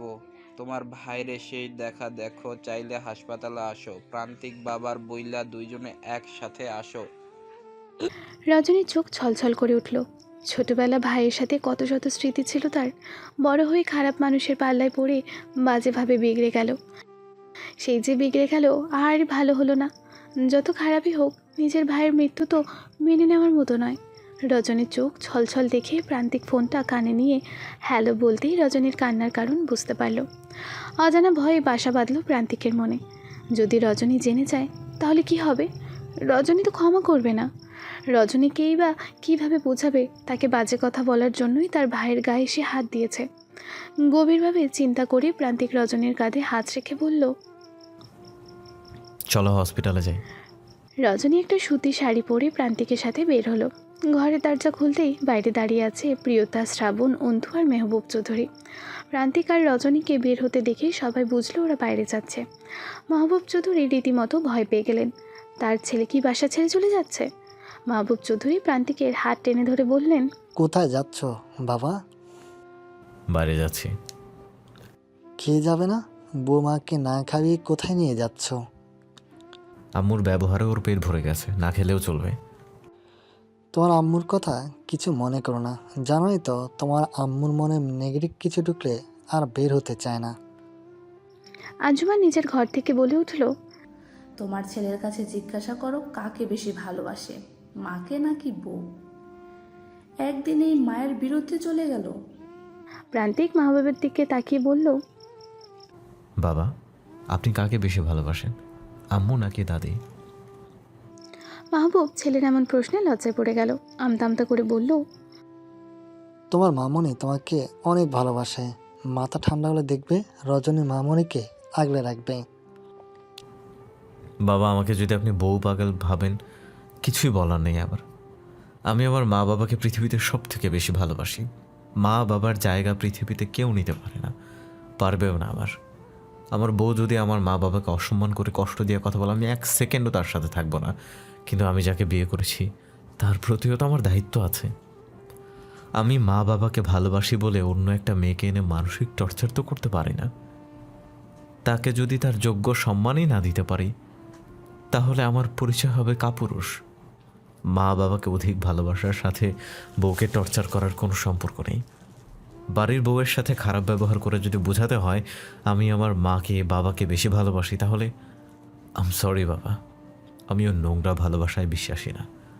ভালোবাসার বিশ্লেষণ যদি এমনই হবে যে ছেলে কাকে বেশি ভালোবাসে, মা নাকি বউকে, তাহলে সেই সব মা বাবার উচিত নয় তাদের ছেলেকে বিয়েই করানোর। মা বাবার জায়গা অনেক উপরে, সেই ভালোবাসার সাথে বউয়ের ভালোবাসার তুলনা করার কোনো মানেই হয় না। এই তুলনা করা মানে আমাকে অপমান করা। আমি রজনীকে আজই রেখে আসবো। কথাগুলো বলেই প্রান্তিক রজনীর হাত ধরে টেনে নিয়ে নিজের গাড়ি বের করলো। প্রান্তিক গম্ভীর মুখে গাড়ি ড্রাইভ করছে। রজনীর ভাইয়ের জন্য মন খারাপ, এদিকে প্রান্তিকেরও মুড অফ। চারিদিক ভেবে আরও মন খারাপ হচ্ছে। প্রান্তিকের হাতের ওপর রজনীর হাত রাখলো। প্রান্তিক সাথে সাথে রজনীর দিকে ঘুরে দেখালো। রজনী মিহি কণ্ঠে বলল, গাড়িটা একটু থামাবেন? সাথে সাথে গাড়ি থামিয়ে প্রান্তিক বলল, কি হয়েছে? রজনী প্রান্তিকের একটা হাত মাথার ওপর রেখে বলল, একটা কথা দিতে হবে আপনাকে। প্রান্তিক সাথে সাথে হাত সরিয়ে বলল, মাথা ছুঁয়ে কেন কথা দিতে হবে? আমি তোমাকে বাজি ধরে কোনো গেম খেলবো না রজনীগন্ধা। আমি মাথা গরম মানুষ, মাথা গরম হলে হুঁশ থাকে না। পরে তোমাকে ছুঁয়ে দেওয়া কথা রাখতে পারবো না। এর ফলে তোমার একটা ক্ষতি হয়ে যাবে, বা যাই হোক না কেন, নিজের ক্ষতি আমি নিজে মেনে নিতে পারবো না। নিজের ক্ষতি আমি মেনে নিতে পারবো, কিন্তু আমার প্রিয়তমার কোনো ক্ষতি আমি মেনে নিতে পারবো না। কেমন ভালোবাসেন আমাকে? আমাকে ছুঁয়ে কথা দিলে সেটা মনে থাকবে না? আমি তোর কোনো বাংলা সিনেমার নায়ক নই যে ভালোবাসার মানুষকে কথা দেওয়ার বিনিময়ে ভিলেনের হাতে মার খেতে খেতে রক্তাক্ত হয়ে যাব, তবু পাল্টা আঘাত করতে পারবো না। আমি কি বলতে চাই না শুনে এইসব বলছেন? ওকে ফাইন, বলো। বাট মারামারি করা, সিগারেট খাওয়া আর তোমার ব্যাপারে কোনো স্যাক্রিফাইস, কম্প্রোমাইজ কিচ্ছু না। এসবে কোনো নিষেধাজ্ঞা দিতে পারবে না। তাহলে কি পারবো সেটা লিস্ট দিন আমায়।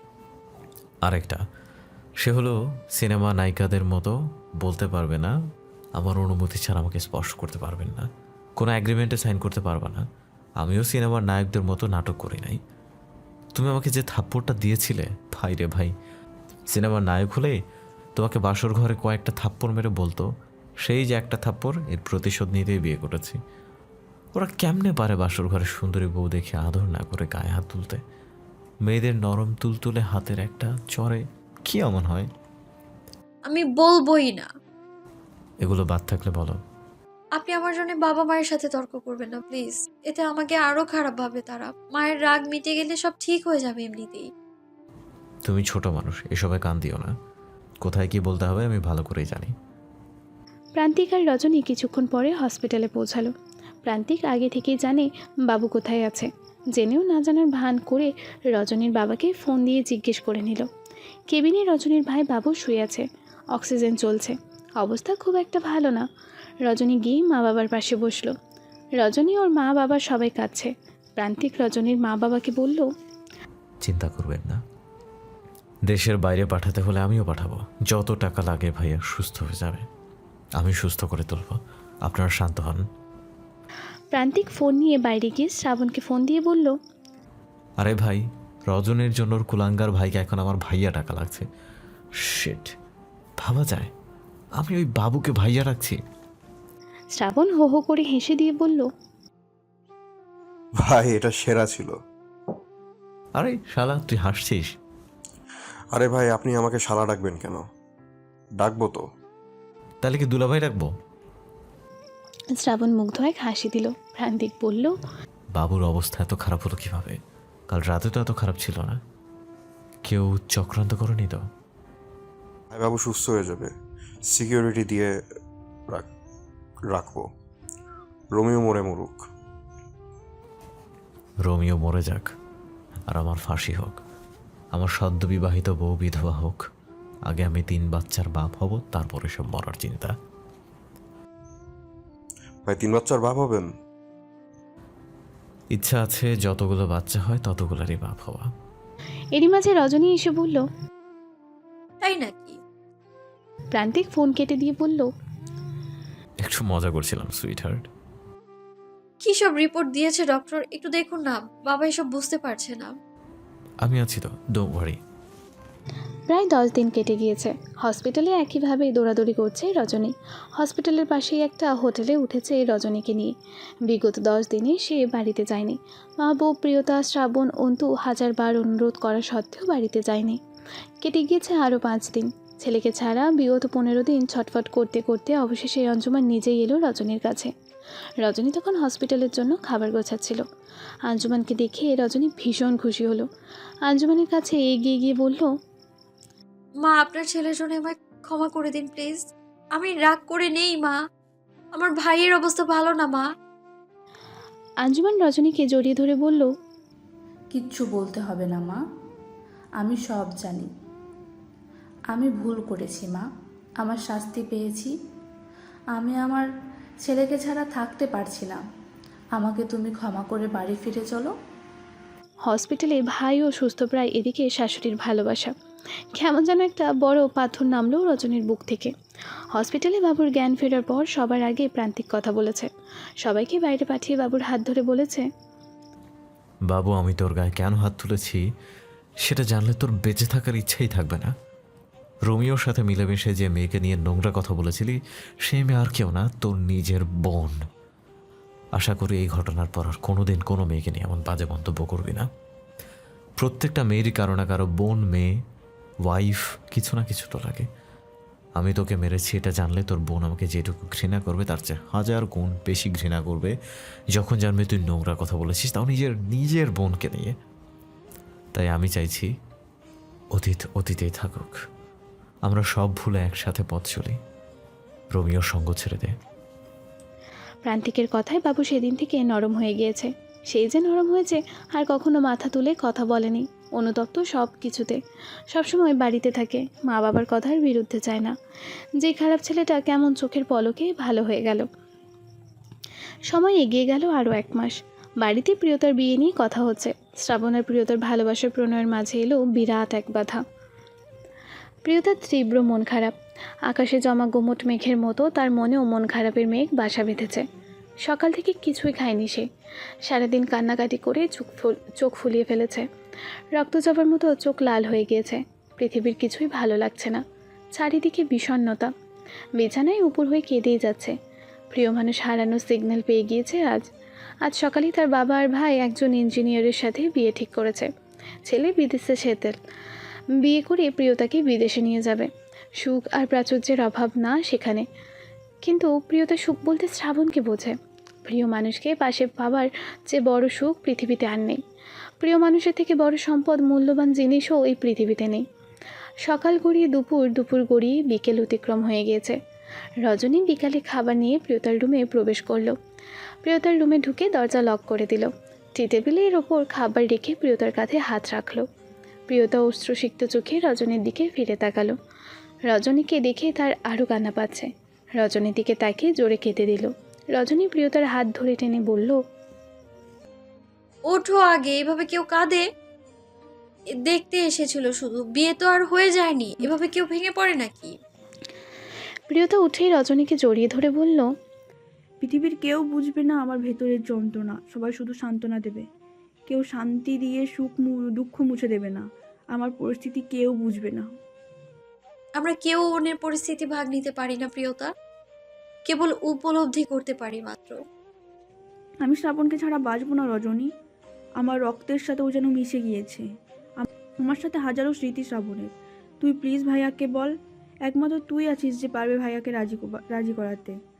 তার আগে খাবার খেতে হবে, খাবার খেয়ে বাইরে যেতে হবে। আমি একদম তোকে হাসি খুশি দেখতে চাই। তুই ভাইয়াকে বলবি তো?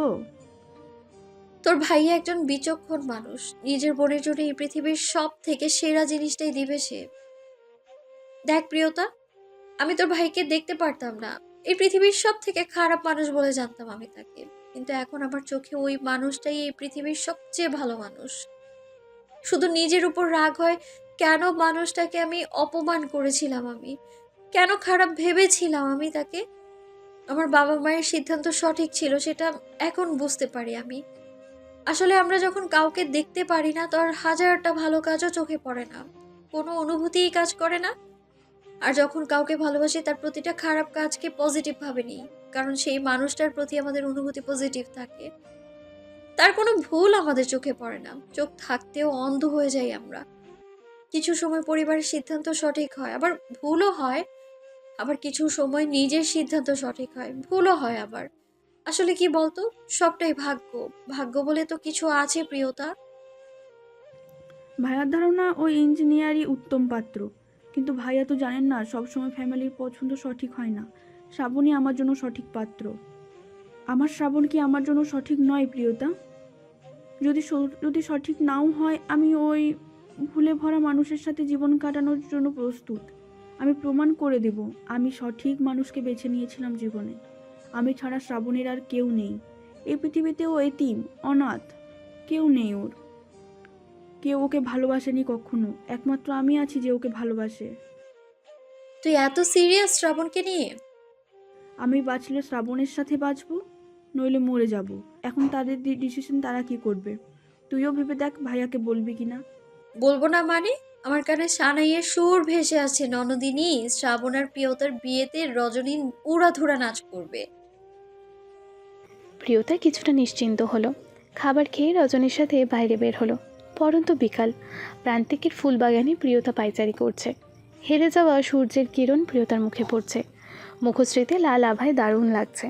দূর থেকে একজোড়া চক্ষু প্রিয়তার লালচে মুখের সৌন্দর্যে বুঁদ হয়ে তাকিয়ে আছে। এই চোখজোড়া প্রায় সময় প্রিয়তাকে দেখে, খুব ভালোভাবে দেখে, একদম মুগ্ধ নয়নে দেখে। এই চোখজোড়ার মালিক অন্তু। অন্তুর ভেতরে যে প্রিয়তার জন্য গভীর ভালোবাসা রয়েছে সেটা অপ্রকাশিত। প্রিয়তা শ্রাবণের কথা ভেবে হাসছে। নিশ্চয়ই ভাইয়া এলে রজনী শ্রাবণের কথা বলবে আর ভাইয়া সব মেনে নেবে। এসব ভাবতে ভাবতে প্রিয়তার পায়ে একটা গোলাপের কাঁটা ফুটল। প্রিয়তা শব্দ তোলে, চোখে মুখে ব্যথা স্পষ্ট ছাপ। অন্তু দূর থেকে ছুটে এলো, ছুটে এসে প্রিয়তার সামনে বসে পড়ল। প্রিয়তার পা হাত দিয়ে ধরে ফেলল। প্রিয়তা অন্তুকে দেখে বেশ অবাক হয়ে বলল, আপনি?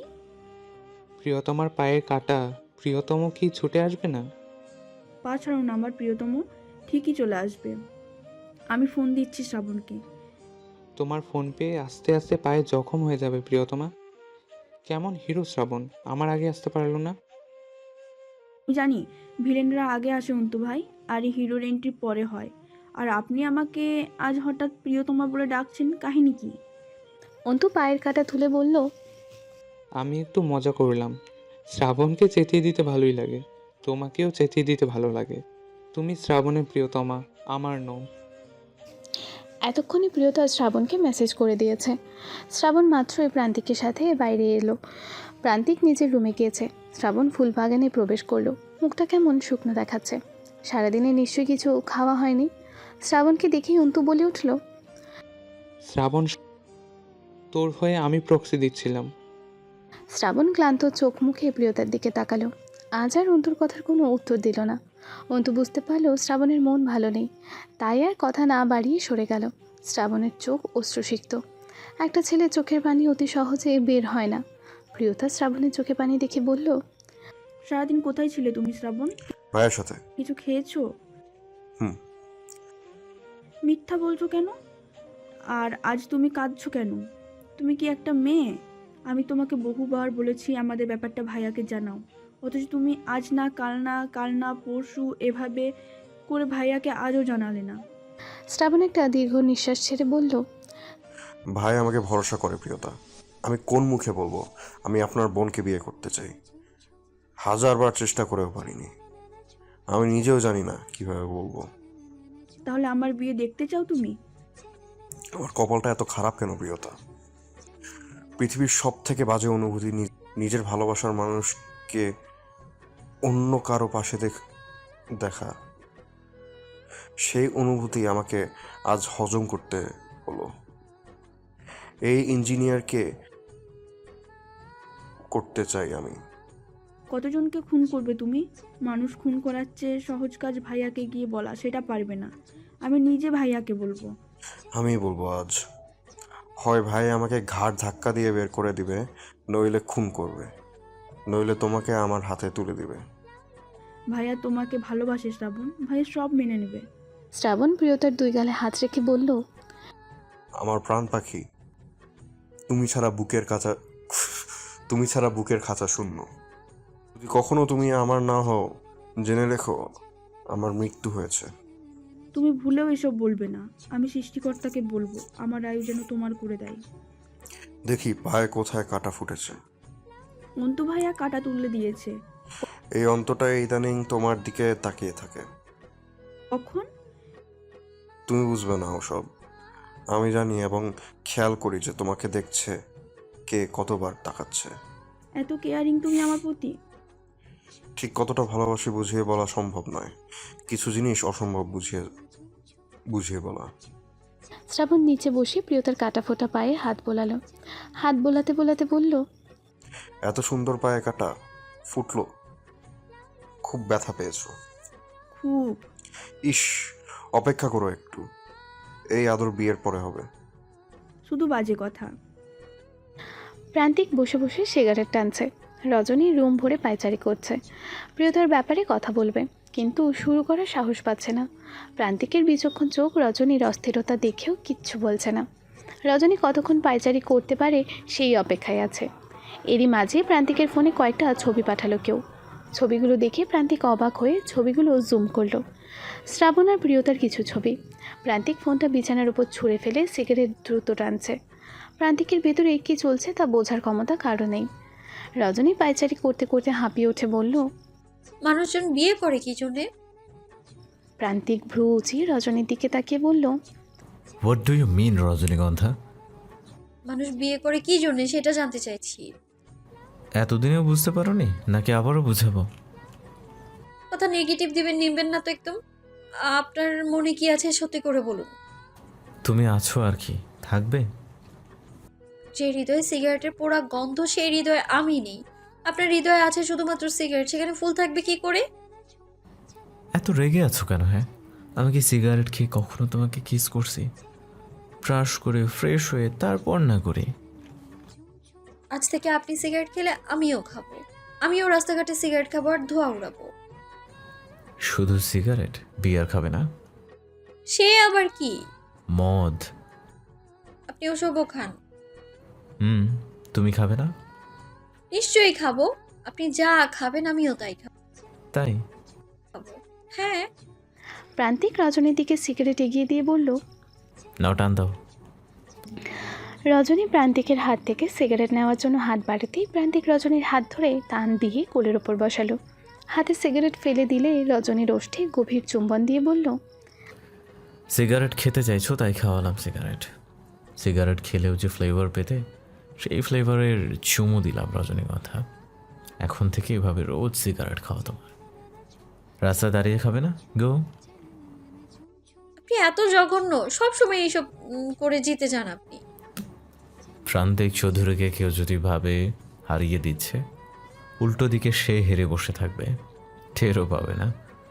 রেজাল্টের পরেই বুঝবে কি বোকাটা ছিল। আপনার এত কঠিন কথা বুঝি না আমি। কিছু বলতে চাইছি আর আপনি শুনতেই চাইছেন না। কি বলবে তুমি? শ্রাবণ আর প্রিয়তার কথা? প্রান্তিকের মুখে এই কথা শুনে রজনী থমকে গেল। প্রান্তিক গভীর মনোযোগ দিয়ে তাকিয়ে আছে রজনীর দিকে। বিচক্ষণতার সাথে শ্রাবণের আর প্রিয়তার ছবির কথা ভেবে চলেছে। কে পাঠালো তাকে এই ছবি? ছবির কথা ভাবতে ভাবতে রজনীকে প্রশ্ন করলো, কি রজনীগন্ধা, তুমি শ্রাবণ আর প্রিয়তার কথাই তো বলতে চাইছিলে, তাই না? রজনী নিজের ঠোঁট কামড়ে ধরে গভীর চিন্তায় ধ্যানমগ্ন হয়ে তাকিয়ে রইল প্রান্তিকের দিকে। রজনীকে চিন্তিত দেখে প্রান্তিক হো হো করে হেসে উঠল। কি ভাবছো? আমি কিভাবে জানলাম? রজনী আমতা আমতা করে বলল। হ্যাঁ, কিভাবে জানলেন? প্রান্তিক রজনীর সরল মুখের দিকে তাকিয়ে বলল, আমি কি জানি না সেটা জিজ্ঞেস করো সুইটহার্ট। আমার একজন শত্রু তৈরি হয়েছে, অথচ সেই শত্রু জানেই না আমি তাকে অনেক আগে থেকে ধরে ফেলেছি। তার উদ্দেশ্য তোমার ক্ষতি করে আমাকে কষ্ট দেওয়া। মানুষ এত বোকা কিভাবে হয় বলো? তার বোঝা উচিত প্রান্তিক চৌধুরীর চোখ ফাঁকি দেওয়া এত সহজ নয়। শুধু দেখে যাচ্ছি আমার সব প্ল্যান সাজানো শেষ। আমার সাথে প্রতারণার শাস্তি কত ভয়াবহ হবে সে বুঝতেই পারছে না। আমি দাবার যে গুটি সাজিয়েছি তা সে বুঝতে পারবে না কিভাবে গেমে হারিয়ে দেব। তার মনে হবে আমি কিছুই জানি না, কিছুই বুঝি না। আরও এক ধাপ তার কাছাকাছি এগিয়ে যাব, আরও বেশি ক্লোজ হব। তারপর সে আঘাতটা করলো যে আঘাতের কথা তার কল্পনাতেও ছিল না। প্রতারকের শাস্তি দিতে প্রান্তিক কত বড় গেম খেলতে জানে এবার বুঝবে। শুধু কষ্ট হচ্ছে নিজের প্রিয় মানুষদের গুটি হিসেবে ব্যবহার করতে হবে।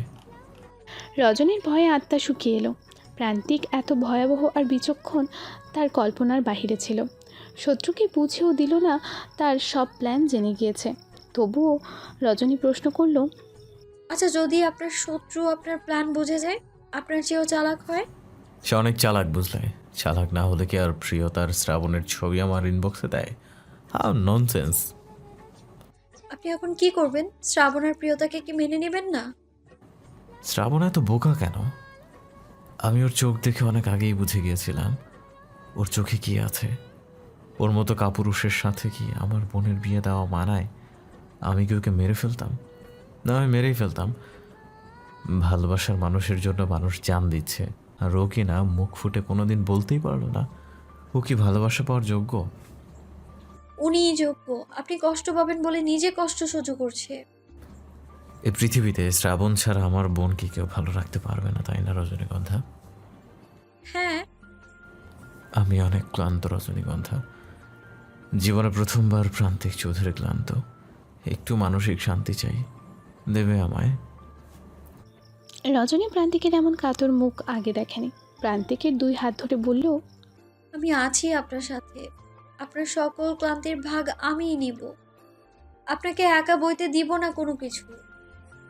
বলি রজনী আলতো করে প্রান্তিকের কপালে চুমু খেলো। প্রান্তিক সকল ক্লান্তি ভুলে চমকে উঠল।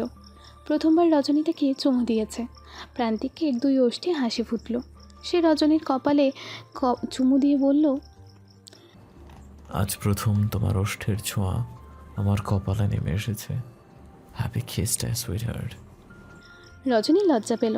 প্রান্তিক মুগ্ধ হয়ে তাকিয়ে আছে রজনীর দিকে।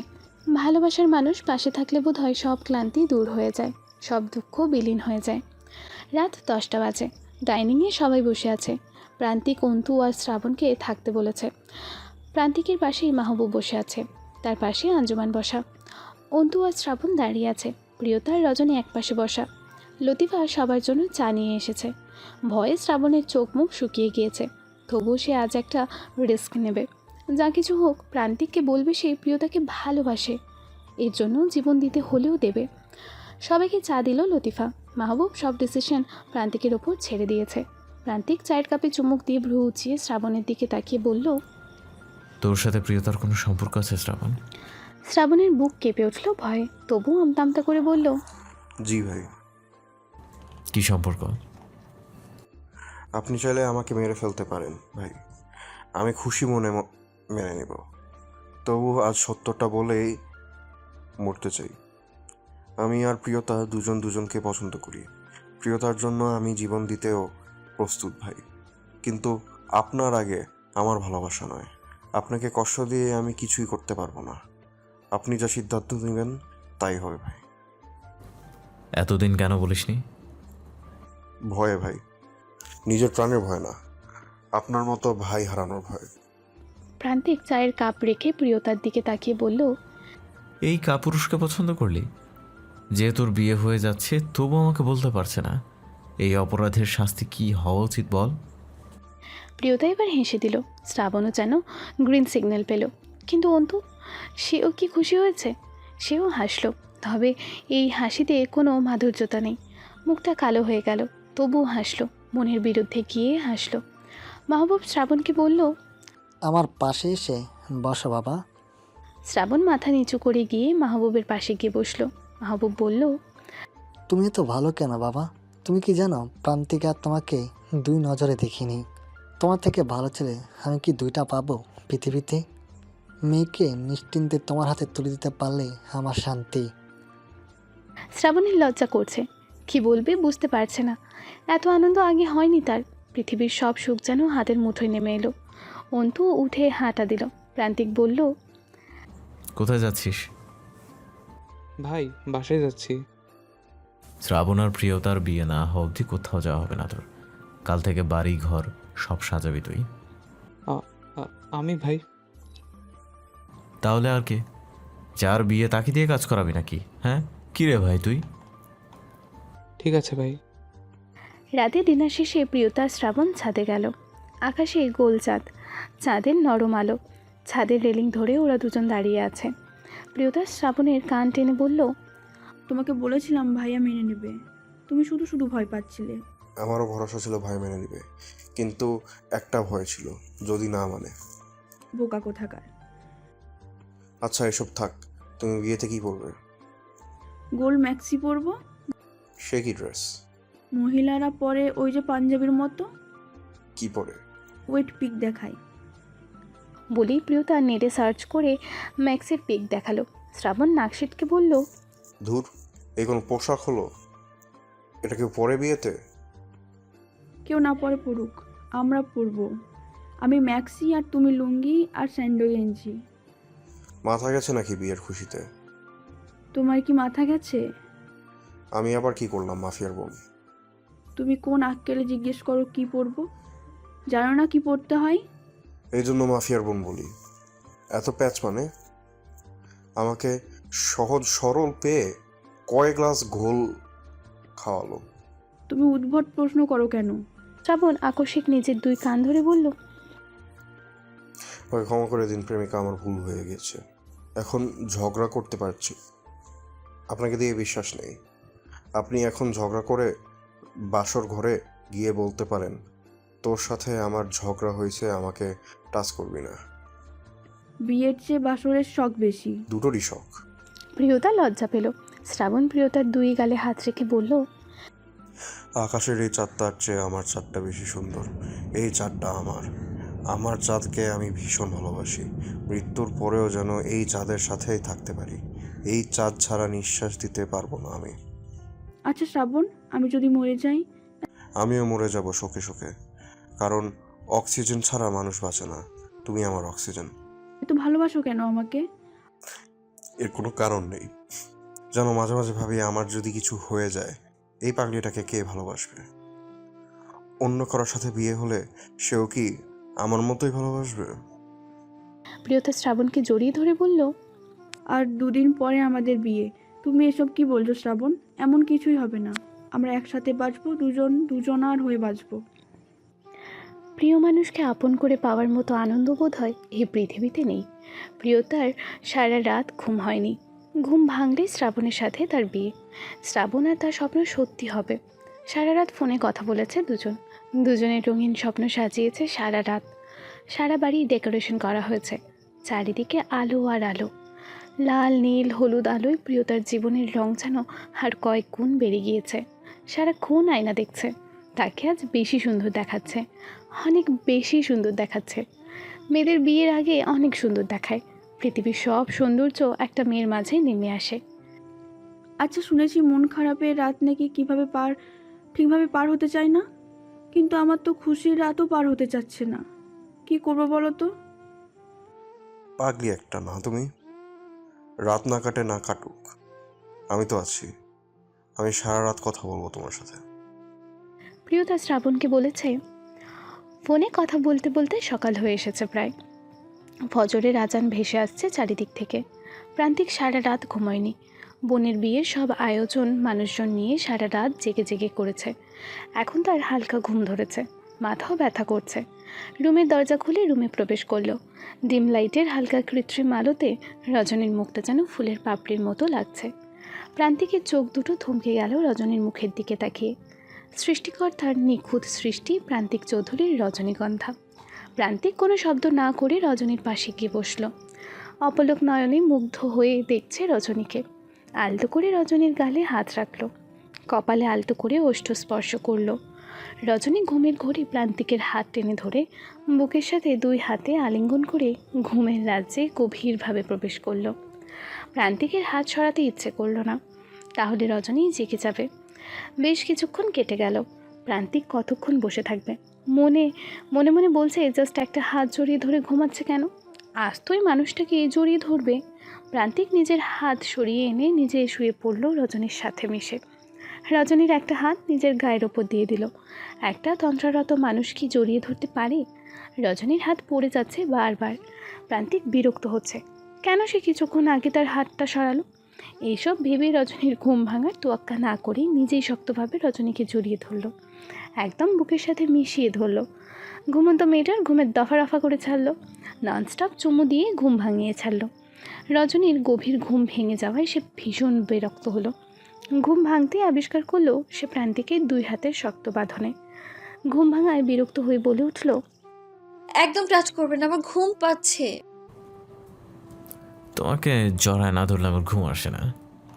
হাগ অবধি ঠিক ছিল, তারপর কি করছিলেন? কিস না করলেও না ঘুম আসে না। আপনার ঘুম আসে না বলে আমার ঘুম নষ্ট করবেন? আমার ঘুমের দফা রফা করে তুমি শান্তিতে ঘুমাবে তা কি করে হয়? আর সেই জন্যে আমার ঘুমের দফারফা করবেন? ইয়াস, আমার রোম্যান্টিক ম্যান। বউয়ের সাথে বউয়ের ঘুমের যদি একটু ডিস্টার্বই না করি তাহলে কিসের রোম্যান্টিক পুরুষ হলাম? একটু আপনি রেগুলার এইসব করেন। আরও করব, যতদিন বেঁচে থাকবো। চুলায় পাকা ধরলেও করব। সভ্য পুরুষ। এখন অসভ্যতা স্টার্ট হবে। Come on baby. ঘুমোবো আমি। ঘুম ঘুম চোখে এত নেশাক্ত কণ্ঠে কথা বললে তো অসভ্যতা আরও বেশি করে বাড়বে রজনীগন্ধা। রজনী শান্ত বালিকার মতো আবারও চোখ বুঝল। চোখ বুঝে প্রান্তিকের বুকে ঢলে পড়ল। প্রান্তিক খুব আদরের সাথে রজনীকে জড়িয়ে ধরল। পরম আদর যত্নে রজনীর মাথায় হাত বুলিয়ে দিতে দিতে দুজনেই ঘুমিয়ে গেল। পরের দিন সকালে রজনী গোসল শেষ করে সাজগোজ করছে। এমন সময় রজনীর ফোনে একটা ভিডিও আসে। রজনী ভিডিওটা প্লে করে দেখল প্রান্তিক ওর ভাইকে মারছে, সাথে বিশ্রী গালিগালাজও করছে। রজনীর সাথে সাথে প্রান্তিককে ডাকলো। ব্যস্ততার মাঝে প্রান্তিক এসে বলল, অনেক কাজ বাকি, দ্রুত বলো। রজনী ভিডিওটা প্রান্তিকের সামনে প্লে করে দেখিয়ে বলল, কি এটা? প্রান্তিকের চোখ কপালে উঠে গেল। রজনী এই ভিডিও কোথায় পেল? প্রান্তিকের বুঝতে বাকি নেই কাজটা কার। প্রান্তিক মোলায়েম কণ্ঠে বলল, এটা আগের ভিডিও। আপনি আমার ভাইকে কেন এইভাবে মেরেছিলেন? দেখো, আমাকে ভুল বুঝো না। তোমাকে কেউ ভুল বোঝানোর জন্য এটা দিয়েছিল। আমি জানতে চাই কেন মেরেছিলেন আপনি? কারণ ও আমার ভালোবাসার মানুষকে নিয়ে নোংরা কথা বলেছিল। আপনার ভালোবাসার মানুষ? আমাদের বিয়ের পরেও আপনার ভালোবাসার মানুষ ছিল? আমি আর কোনো উত্তর দিতে পারবো না। আপনার জীবনে আমি বাদেও ভালোবাসার মানুষ আছে, যে আপনার জীবনে এত গুরুত্বপূর্ণ, তার জন্য আমার ভাইকে মেরে ফেলতে চাইছিলেন আপনি? হ্যাঁ, সে অনেক গুরুত্বপূর্ণ। তাহলে আমার সাথে প্রেম প্রেম নাটক করেন, ভালোবাসার নাটক করেন আপনি, কিন্তু কেন করেন এই নাটক? আজ প্রিয়তার বিয়ে, অনেক ব্যস্ত আমি। এসব প্রশ্ন করো না। আমার প্রশ্নের উত্তর দিতে হবে আপনাকে। যত উত্তর খুঁজতে চাইবে ততই কষ্ট পাবে, সো বাদ দাও। রজনী কান্নায় ভেঙে পড়ল। কাঁদতে কাঁদতে বলল, আমি আপনাকে বিশ্বাস করেছিলাম, ভালোবেসেছিলাম, ভরসা করেছিলাম আমি আপনাকে, নিজের থেকেও বেশি বিশ্বাস করেছিলাম আপনাকে আমি। আপনি আমার সহজ সরল মনটাকে ভেঙে খান খান করে দিয়েছেন। আপনি প্রমাণ করলেন আপনার মতো ছেলেরা লম্পট হয়, হাজার নারীতে আসক্ত হয়, এরা ঠকবাজ, এরা কাউকে ভালোবাসতে জানে না। আমি এক নারীতে আসক্ত, আর সেই নারী তুমি। নিশ্চয়ই প্রমাণ পাবে তুমি ঠকনি। তোমার বিশ্বাসে ভুল নেই, ট্রাস্ট মি। ট্রাস্ট আপনাকে? I hate you, I just hate you. ঘৃণা করো আমাকে? হ্যাঁ করি, কারণ আপনি আমার চোখের পানির কারণ। আপনার জন্যই আমার চোখে পানি। আমি কোনোদিনও আপনাকে ক্ষমা করব না। প্লিজ রজনীগন্ধা, তুমি কাঁদবে না। এই মুহূর্তে আমি খুব বিপদে আছি, তোমাকে আমার পাশে প্রয়োজন। দূরে সরিয়ে দিও না। একটা মেয়ে তার স্বামীর মুখে অন্য নারীকে ভালোবাসার কথা শুনলে কেমন লাগে বুঝবেন না আপনি এটা। নিজের ভালোবাসার মানুষ যদি অন্য কাউকে ভালোবাসে, এই কষ্ট ভয়ানক হয়। প্রান্তিক মনে মনে বলল, কিভাবে বলি তোমার ভাই তোমাকে নিয়ে নোংরা কথা বলেছিল? তুমি আরো বেশি কষ্ট পাবে। ঝামেলা মিটে যাক, তোমাকে বুঝিয়ে বলবো। দুপুর 2টা বাজে। প্রিয়তা বউ সেজে বসে আছে। প্রিয়তাকে একদম রানীর মতো দেখাচ্ছে। অধীর আগ্রহে শ্রাবণের জন্য অপেক্ষা করছে প্রিয়তা। প্রান্তিকের কয়েক হাজার ইনভাইটেড গেস্ট ছিল। সবার খাওয়া দাওয়া শেষ। এখন বিয়ে পড়াবে। শ্রাবণ বাসর ঘর প্রিয়তাকে দেওয়ার জন্য গিফটে কিনতে গিয়েছে সেই সকালে, এখনও ফিরে আসেনি। সকাল গড়িয়ে দুপুর আর দুপুর গড়িয়ে বিকাল, অথচ শ্রাবণের খোঁজ নেই। ফোনের পর ফোন দিচ্ছে প্রান্তিক। ধীরে ধীরে সবার মাঝে ছড়িয়ে গেল প্রিয়তার পাত্র নিখোঁজ। সবাই ফোনের পর ফোন দিয়ে যাচ্ছে, অথচ শ্রাবণের ফোন অফ। ফোনই ঢুকছে না। প্রিয়তা নিজেও চেষ্টা করছে, কিন্তু ফোন ঢুকছে না। প্রিয়তার বধূ সাজা রঙিন মুখটা চুপসে এতটুকু হয়ে গিয়েছে। চোখ ছলছল করছে। এমন তো হওয়ার কথা ছিল না। প্রিয়তা বারবার ওপর ঠোঁট দিয়ে নিচের ঠোঁট চেপে ধরে নিজেকে সামলানোর চেষ্টা করছে, কারণ সে জানে শ্রাবণ আসবে, আর শ্রাবণকে আসতেই হবে। শ্রাবণ আসবেই। তবুও চোখ দিয়ে পানি আসছে, চোখের পানি আটকে রাখতে পারছে না। রজনী সহ বাড়ির আত্মীয়রা প্রিয়তাকে ঘর ঘিরে রেখেছে। রজনী প্রিয়তাকে বলছে, তোকে লাস্ট কি বলে গিয়েছে? বলল গিফট আনতে যাচ্ছি তোমার জন্য। তাহলে শ্রাবণ ভাইয়া কোথায় হারিয়ে গেল? ওর লাশ আসলেই এখানে আসবে। ও হারানোর মতো ছেলে নয় রজনী, নিশ্চয়ই কোনো বিপদ হয়েছে ওর। কিন্তু দেখ, চারদিকে সবাই বলছে বর বিয়ে করবে না বলে পালিয়েছে। এসব মানুষদের দূর হয়ে যেতে বল, আমি আর নিতে পারছি না। মানুষকে দূর করে কি হবে? শ্রাবণ ভাইয়া তো সত্যিই আসেনি। কেন আসছে না ও? কি হয়েছে ওর? ও ভালো আছে তো? আমার শ্রাবণের কিছু হয়নি তো? আমার বিয়ের দরকার নেই, তবুও যেন আমার শ্রাবণ ভালো থাকে, ওর যেন কিছু না হয়। চারিদিকে হইচই পড়ে গিয়েছে। প্রিয়তার বর বিয়ে করবে না বলে পালিয়েছে। মানুষ নানা ধরনের গুজন ছড়াচ্ছে। কিছু মানুষ খুশিও হয়েছে। এদের খুশির কোনো কারণ নেই, তবুও খুশি হয়েছে, কারণ এরা মানুষই এমন। অন্যের ক্ষতি দেখলে, কষ্ট দেখলে এদের পৈশাচিক আনন্দ লাগে। নিজের কোনো ভালো কর্মের মাঝে আনন্দ খুঁজে পায়নি এরা। এদের আনন্দ অন্যকে পচিয়ে, অন্যকে নিয়ে নোংরা সমালোচনা করার মাধ্যমে। শ্রাবণকে খুঁজতেই লোক পাঠানো হয়েছে, পুলিশ পাঠানো হয়েছে, কিন্তু কেউ কোনো সন্ধান দিতে পারেনি। কেউ কেউ তো বলেই ফেলেছে এত খোঁজাখুঁজি করে পাওয়া যাবে না। কেউ নিজ ইচ্ছায় হারালে তাকে কখনো খুঁজে পাওয়া যায় না। মানুষের এসব বাজে কথা প্রিয়তা সহ্য হচ্ছে না। মানুষ এত খারাপ কেন? এত খারাপ কথা কেন বলছে মানুষ? কি আনন্দ পাচ্ছে সবাই? প্রিয়তা কাঁদতে কাঁদতে কোনো কথা বলতে পারছে না। চোখের কাজল লিপটে একদম কালি হয়ে গিয়েছে পুরো মুখ। সাজগোজ বিশ্রী লাগছে দেখতে। প্রিয়তার মন বলছে শ্রাবণ আসবে, শ্রাবণকে আসতেই হবে। ধীরে ধীরে সময় গড়াচ্ছে, কিন্তু শ্রাবণের আর খোঁজ নেই। একসময় প্রিয়তা কাঁদতে কাঁদতে সেন্সলেস হয়ে যায় রজনীর কাঁধের ওপরেই। রজনী প্রিয়তার মুখ ধরে ডাকাডাকির পরেও কোনো হুঁশ এলো না। মানুষ আরও ভিড় জমিয়েছে প্রিয়তাকে ঘিরে। অন্তু দূর থেকে ছুটে এলো। মানুষজন ঠেলে অন্তুকে ধমক দিয়ে বলল, আপনারা যান, যার যার বাড়ি যান, আপনাদের ভিড়ে প্রিয়তা মারা যাবে। অন্তু ভাইয়া প্রিয়তাকে ঘরে নিতে হবে। অন্তু প্রিয়তাকে পাজাকোলা করে তুলে নিয়ে প্রিয়তার ঘরের দিকে গেল। সাথে রজনীও আছে। অন্তু প্রিয়তার মুখের দিকে তাকিয়ে আছে। এই সুন্দর ফুটফুটে মেয়েটার মুখে হাসি ছাড়া অন্য কিছু মানায় না। মায়াবী মুখটা জুড়ে রয়েছে মলিনতা, তার কষ্টের ছাপ। অন্তু মনে মনে বলছে, তোমার এই কষ্টের ভাগ আমি নিতে চাই। তোমার সব কষ্ট আমাকে দিয়ে দাও, তবু তুমি কষ্ট পেও না। তোমার সুখের জন্য তোমার সব কষ্ট আমি মেনে নিতে রাজি আছি। অন্তু প্রিয়তাকে নিয়ে ওর রুমের বিছানায় শুইয়ে দিল। রজনী বালিশ দিল মাথার নিচে। রজনী আর অন্তু দুজনে মিলে প্রিয়তার জ্ঞান ফেরানোর চেষ্টা করছে। চোখে মুখে পানি দিচ্ছে, তবুও জ্ঞান ফিরছে না। অন্তু বলল, ভাবি, ওর কাছে থাকুন, আমি ডাক্তার নিয়ে আসি। অন্তু হাঁটা দিতেই প্রিয়তা অন্তুর হাত টেনে ধরে বলল, অন্তু ভাইয়া। অন্তু তুফানের গতিতে প্রিয়তার দিকে ফিরল। প্রিয়তার তার হাত ধরেছে, অবাক হলো। অন্তু যেন বাকরুদ্ধ, ভীষণ অবাক হয়ে বলল, বলো। আপনার কাছে কোনোদিন কিছু চাইনি, আজ চাইছি আমার ভালোবাসা খুঁজে এনে দিন। শ্রাবণ আমার ভালোবাসা, আমি শ্রাবণকে ছাড়া বাঁচবো না। আমার ভালোবাসা আমার কাছে এনে দিন অন্তু ভাইয়া, প্লিজ অন্তু ভাইয়া, আমার শ্রাবণকে চাই। তুমি আমার কাছে এ কি চাইলে প্রিয়তা? যা অসম্ভব তাই চাইলে। অসম্ভব মানে? কেন অসম্ভব? আমার শ্রাবণের কিছু হয়েছে? তুমি আমার কাছে সুখ চাইলে আমি সুখ এনে দিতে পারতাম, কিন্তু শ্রাবণকে হয়তো পারবো না। আমার সুখী শ্রাবণ। মাঝে মাঝে আমরা বিষকে অমৃত ভাবি প্রিয়তা, কিন্তু যখন ভেতর জলে পুড়ে মৃত্যুর দিকে চলে যায়, আমরা শেষ হয়ে যাই, তখন বুঝতে পারি অমৃত ভেবে বিষ পান করছিলাম আমরা। অন্তুর কথায় প্রিয়তার ভেতর কেমন খা খা করে উঠল। খারাপ ইঙ্গিত পেল সে। সে বুঝতে পারল তার কল্পনার বাইরে কিছু হতে চলেছে। অজানা এক ভয়ে বুক কেঁপে উঠল। এরই মাঝে অঞ্জুমান, মাহবুব আর প্রান্তিক প্রিয়তার রুমে প্রবেশ করলো। অঞ্জুমান সহ সবার মুখ থমথমে। প্রিয়তা সবার মুখের এমন ভাব দেখে বলল, কি হয়েছে? শ্রাবণ আসেনি? অঞ্জুমান কিছু না বলে প্রিয়তার হাতে একটা চিঠি ধরিয়ে দিল। থমথমে মুডে বলল, এটা পড়ো। যার জন্য কেড়ে কেড়ে সাগর বানাচ্ছ, তার আসল রূপ দেখো। আমরা তো তোমার পছন্দের মানুষকে মেনেই নিয়েছি, কিন্তু তুমি কাকে পছন্দ করলে? আমরা নিষেধ করলেও তো মানতে না। এখন দেখো তার আসল রূপ।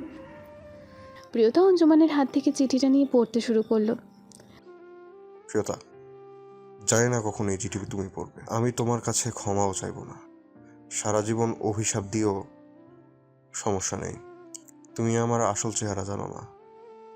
তোমাকে সরাসরি এসব আমি বলতে পারতাম না, তাই চিঠিটা লিখলাম। আমি তোমাকে কখনো ভালোবাসিনি, যা করেছি সব অভিনয়। আমার জীবনে ভালোবাসা বলে কিছু নেই। আমার উদ্দেশ্য ছিল তোমাকে আমার বিছানায় আনা, কিন্তু পারিনি। তার একমাত্র কারণ প্রান্তিক চৌধুরী। তোমার ভাইয়ের জন্য হাজারবার চেষ্টা করেও তোমার দিকে হাত বাড়ানোর সাহস পাইনি আমি।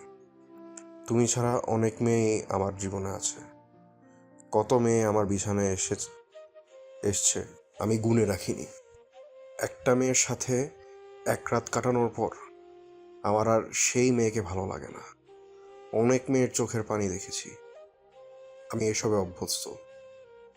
তোমার পিছে দীর্ঘদিন থেকেছি, এর অনেক বড় কারণ ছিল। সেই কারণ আমি বলতে পারবো না।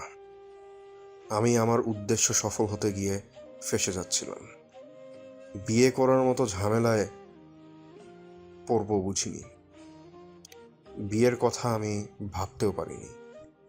এসব আমার লাইফের রুলস নেই। তবে রজনী মারাত্মক জোশ দেখতে। একটাই আফসোস, মাফিয়ার বোন আর বউকে নিজের বিছানায় আনতে পারলাম না। তোমাদের লতিফা খালার মেয়ের হয়েছিলাম। আমি সব সময় প্রান্তিক চৌধুরীর সর্বনাশ চেয়েছি। কেন চেয়েছি, কি কারণে চেয়েছি কোনোদিন বলবো না। এই যন্ত্রণা প্রান্তিক চৌধুরীকে পুড়িয়ে ছাই করে দিক। কেন তার বিশ্বস্ত মানুষ তার ক্ষতি চেয়েছে। ইচ্ছা ছিল তোমাকে নিজের বিছানায় নিয়ে চরম ক্ষতি করে সারা দুনিয়ার মানুষকে জানিয়ে দিতে। তুমি বেঁচে থেকেও মৃত্যু যন্ত্রণায় ছটফট করতে, আর এটা দেখে প্রান্তিক চৌধুরীর যন্ত্রণা হতো। তখন সব প্রতিশোধ পূর্ণ হতো আমার। কিছু হলো না। তবে তোমাকে ধোঁকা দিয়ে যেটুক কষ্ট দিতে পেরেছি, এতেই আমার শান্তি। আমাকে খোঁজার চেষ্টা করো না, খুঁজেও লাভ নেই। আমি বিয়ে করবো না তোমাকে। তোমার প্রতি এক বিন্দু ফিলিংস নেই আমার। Good bye. প্রিয়তা চিঠি পড়া শেষ করে দেখলো হাতের লেখাটা শ্রাবণের। কেমন যেন শ্বাসকষ্ট হচ্ছে প্রিয়তার। নিঃশ্বাস নিতে পারছে না। বুকের ভেতর অসহনীয় ব্যথা অনুভব হচ্ছে। সে ব্যথায় বুক ভেঙে চুর হয়ে যাচ্ছে। রক্তক্ষরণ হচ্ছে হৃদয়ে। কোনোভাবে নিঃশ্বাস নিতে পারছে না। হাঁপানি শুরু হয়েছে। চোখের সামনে ভেসে উঠছে শ্রাবণের সাথে কাটানো সুন্দর মুহূর্তগুলো। চোখ দিয়ে অছরে পানি পড়ছে। বুক চেপে ধরে বসে পড়ল। এখনই তার হার্ট অ্যাটাক হবে হয়তো। মুখ দিয়ে কোনো শব্দ বের হচ্ছে না। হৃদয় ভাঙার আওয়াজ কি কেউ শুনতে পায়? হৃদয় ভাঙলে মানুষের সব থেকে বেশি ব্যথা অনুভব হয়, কিন্তু আওয়াজটা কেউ শুনতে পায় না। প্রান্তিক একভাবে তাকিয়ে আছে প্রিয়তার দিকে। হাদুরের বোনের এই হাল সে সহ্য করতে পারছে না। রজনী প্রিয়তাকে বলল, প্লিজ শান্ত হও, পৃথিবীর প্রতিটা ছেলেই বেইমান ভণ্ড প্রতারক হয়। কথাটা প্রান্তিকের দিকে তাকিয়ে বলল। আঞ্জুমান মাহবুব একমাত্র মেয়েকে সামলানোর জন্য বিভিন্ন কথা বলে যাচ্ছে, কিন্তু প্রিয়তাকে সামলানো যাচ্ছে না। প্রিয়তার বিশ্বাস হচ্ছে না এসব, সে মেনে নিতেই পারছে না এসব। অন্তু বলল, প্লিজ প্রিয়তা, তুমি কাঁদো, জোরে কাঁদো। না কাঁদলে মনের কষ্ট কমবে না, তোমাকে কাঁদতে হবে। মাহবুব প্রিয়তাকে বুকের সাথে জড়িয়ে ধরে বলল, আমার ভালো মেয়েটার সাথে এমন হলো কেন? কেন হলো? প্রান্তিক এগিয়ে এসে প্রিয়তাকে নিজের বুকের সাথে জড়িয়ে ধরে বলল। কোথায় কষ্ট হচ্ছে তোর আমাকে বল। প্রিয়তা এবার প্রচণ্ড জোরে হাওমাও করে কেঁদে উঠল। প্রান্তিককে জড়িয়ে ধরে বলল, ভাইয়া, আমি আর সহ্য করতে পারছি না, আমার ভীষণ কষ্ট হচ্ছে। শ্রাবণ কি সত্যি এমন ভাইয়া? আমি না হয় মানুষ চিনতে ভুল করলাম, তুমিও মানুষ চিনতে ভুল করলে কি করে ভাইয়া? তুমি বলো, শ্রাবণ কি এত নিকৃষ্ট? আমি এসব বিশ্বাস করি না ভাইয়া। এই চিঠি কেন পড়ালে আমাকে? আমি এবার মরেই যাব ভাইয়া। যাকে আমি নিজের থেকে বেশি ভালোবাসি, যে আমার শিরা উপশিরায় মিশে আছে, সে এত খারাপ হতে পারে না। আমি এই ভয়ানক কষ্ট সহ্য করতে পারছি না, দম বন্ধ, কষ্ট হচ্ছে আমার। আমি মরে যাব, এই কষ্ট কোনোদিন ভুলতে পারবো না। শ্রাবণের এই চিঠি আমি বিশ্বাস করি না ভাইয়া, এসব ষড়যন্ত্র। শ্রাবণ এমন হতে পারে না। প্রান্তিক প্রিয়তার মাথায় হাত বুলিয়ে বলল। এসব সত্য, কিছুই মিথ্যা নয়। প্রিয়তা প্রান্তিককে ছেড়ে দিয়ে ফ্লোরে বসে পড়ল। দুই কানে দুই হাত চেপে ধরে পাগলের মতো কাঁদছে, বেসামাল কান্না, দাপাদাপি করছে আর কাঁদছে।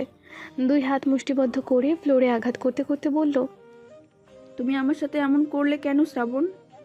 আমার সহজ সরল মনটা ভেঙে চুরে চুরমার করে দিয়েছো। তোমার কি বিবেকে একবার বাঁধেনি? একবারও ভাবলে না আমি কিভাবে বেঁচে থাকবো? আমার কি দোষ ছিল শ্রাবণ? তুমি প্রমাণ করে দিলে মানুষ যতটা ভালোবাসা দেখায় ততটা ভালোবাসে না। তুমি কি সত্যিই আমাকে ভালোবাসোনি শ্রাবণ? মান বরাবরই কঠিন কঠিন মেজাজে বলল, যে আমার ছেলে মেয়ের এত বড় ক্ষতি করতে চেয়েছে, তাকে যেদিন পাবো কুকুরের মতো মারবো। আমার মেয়েকে কষ্ট পেতে দিব না। এক্ষুনি আমার মেয়ের বিয়ে দিব, ভালো ছেলের সাথেই বিয়ে দিব। প্রিয়তা কেঁদে বলল, প্লিজ আম্মু, আমাকে আর কোনোদিন বিয়ে দিতে চেও না। আমি কোনোদিন বিয়ে করব না। তুমি ওই বেইমানের সুখে কাতর হয়ে মরে যাবে নাকি? আমি তা হতে দিব না।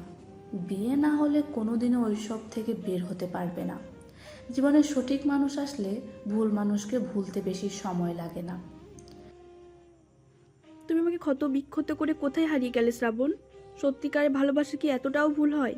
সত্যিকারের ভালোবাসার মতো পবিত্র অনুভূতিকে তুমি কেন কলঙ্কিত করলে শ্রাবণ? তুমি আমার না হলেও আমি বেঁচে থাকতে পারতাম, কিন্তু তোমার করা বেইমানির আঘাতে আমি মরে যাব। তুমি আমার না হলেও এই সান্ত্বনা আমি নিয়ে বেঁচে থাকতে পারতাম। আমি যাকে চেয়েছিলাম সেও আমাকে ভালোবেসেছিল। প্লিজ শ্রাবণ, ফিরে এসো। একবারের জন্যেও হলেও ফিরে এসো। ফিরে এসে বলো এসব মিথ্যা, সব ভুল। আমাদের ভালোবাসায় কোনো খাদ ছিল না। এই চিঠি মিথ্যা, সব কথা মিথ্যা। প্লিজ শ্রাবণ, তুমি আমার বিশ্বাসকে মিথ্যা হতে দিও না। সবাই আমাকে নিয়ে হাসাহাসি করছে, তুমি ফিরে এসে প্রমাণ করে দাও এসব মিথ্যা। প্রিয়তার করুণ আর্তনাদে চার দেওয়ালে ইট পাথরও বোধহয় কষ্ট পাচ্ছে, জড়বস্তুও যন্ত্রণায় ছটফট করছে। রজনী এই মুহূর্তে প্রান্তিককে নিয়ে যে কষ্টটা পেয়েছে, সেদিক দিয়ে প্রিয়তার যন্ত্রণা খুব ভালোভাবে অনুভব করতে পারছে সে। রজনী প্রিয়তাকে জড়িয়ে ধরে বলছে, বেইমানদের জন্য কাঁদতে নেই প্রিয়তা, ওরা কখনো ভালোবাসে না। ওরা জীবনে আসে জীবনটা এলোমেলো করতে, প্রতিশোধ নিতে এসেছিল। প্রতিশোধ নেওয়া হয়ে গিয়েছে, তাই চলে গিয়েছে সে। এটা কেমন প্রতিশোধ? আমাকে মেরে ফেললে না কেন? মৃত্যু কোনো প্রতিশোধ নয়।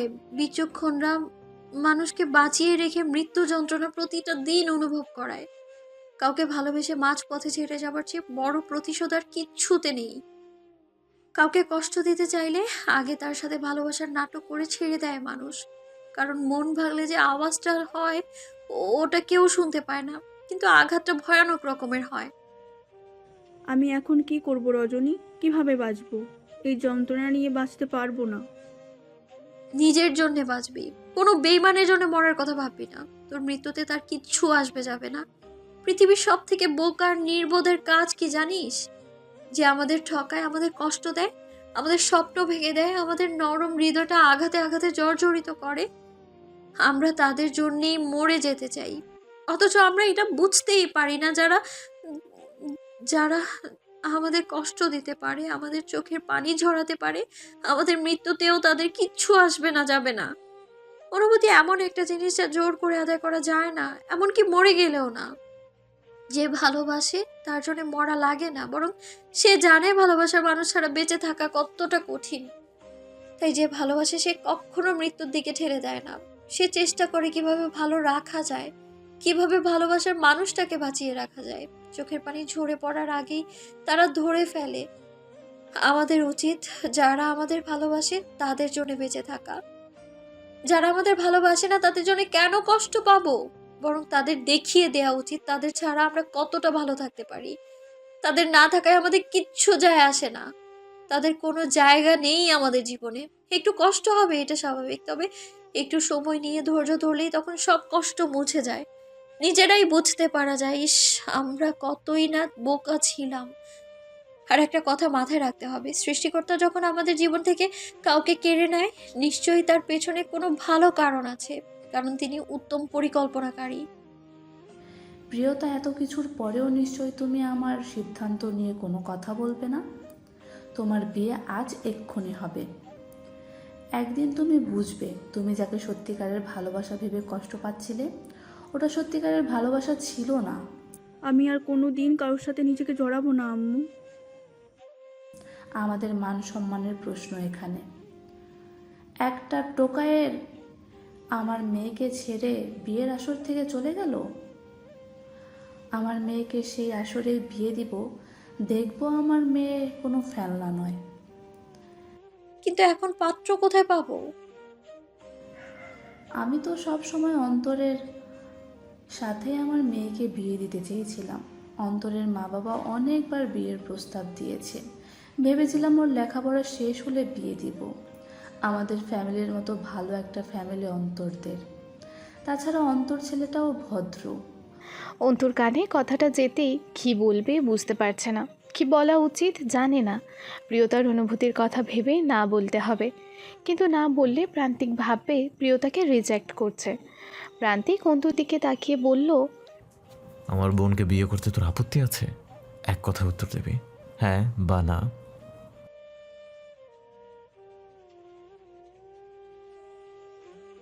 না ভাই, আমার আপত্তি নেই। অন্তর, তোমার মা বাবা বাইরে আছে না? কথা বলে আসো। অন্তু প্রান্তিকের দিকে তাকিয়ে কিছুই বলতে পারল না, মাথা নিচু করে বলল। অন্তু যাওয়ার সময় প্রিয়তার দিকে তাকালো, অশ্রু ভেজা চোখ দুটোর দিকে তাকিয়ে দেখলো তাকে বিয়ে করার জন্য কতটা ঘৃণা চোখ দুটোতে। অন্তু বাইরে গিয়ে নিজের মা বাবার সাথে কথা বলে এলো। অন্তুর মা বাবা বরং এই প্রস্তাবে খুশিই হলেন। আবার কোনো ভুল করছি না তো আমরা? আমার উপর ভরসা রাখো বাবা, আমি ঠিক পথে এগোচ্ছি। প্রিয়তা বিয়ে করবে না বলে কাকুতি মিনতি করছে, কিন্তু কে শুনে কার কথা? এই মুহূর্তে প্রিয়তার কথা শোনার মতো কেউ নেই।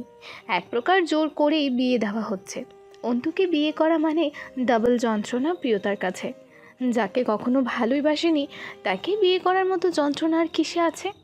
প্রিয়তাকে বোঝার মতো কেউ নেই এই পৃথিবীতে। যন্ত্রণাদায়ক অনুভূতি কেউ বুঝতে পারছে না। কিছুক্ষণ পরেই অন্তু ওর মা বাবাকে নিয়ে রুমে প্রবেশ করলো।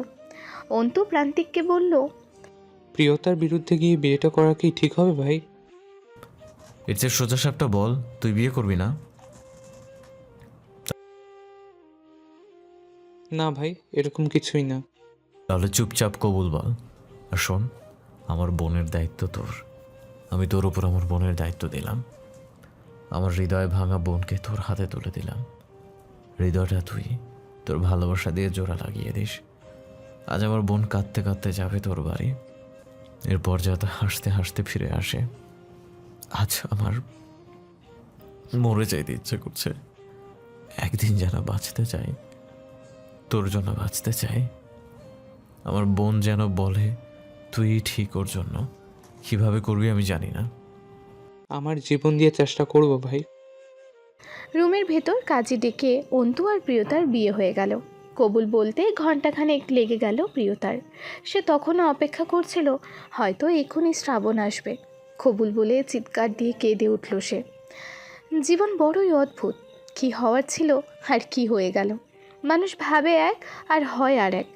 প্রিয়তা শ্রাবণের প্রণয়ে কোনো বাধা ছিল না, তবুও নিয়তির অদ্ভুত এক বিধানে অন্তুর সাথে জুড়ে গেল প্রিয়তার জীবন। দুইজন দুই মেরুর মানুষের প্রণয়ে আদেও কি ভালোবাসা বলে কিছু আসবে? এর প্রণয়ের ভবিষ্যৎ কি হবে?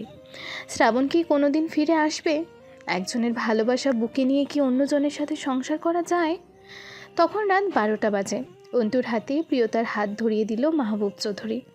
গাড়িতে উঠিয়ে দেওয়ার সময় বলল, তুমি সব দিনে বিয়েটা করেছো অন্তর, আশা করি আমার মেয়ে আর কাঁদবে না। আমি চেষ্টা করব আঙ্কেল, সব রকমভাবে চেষ্টা করব।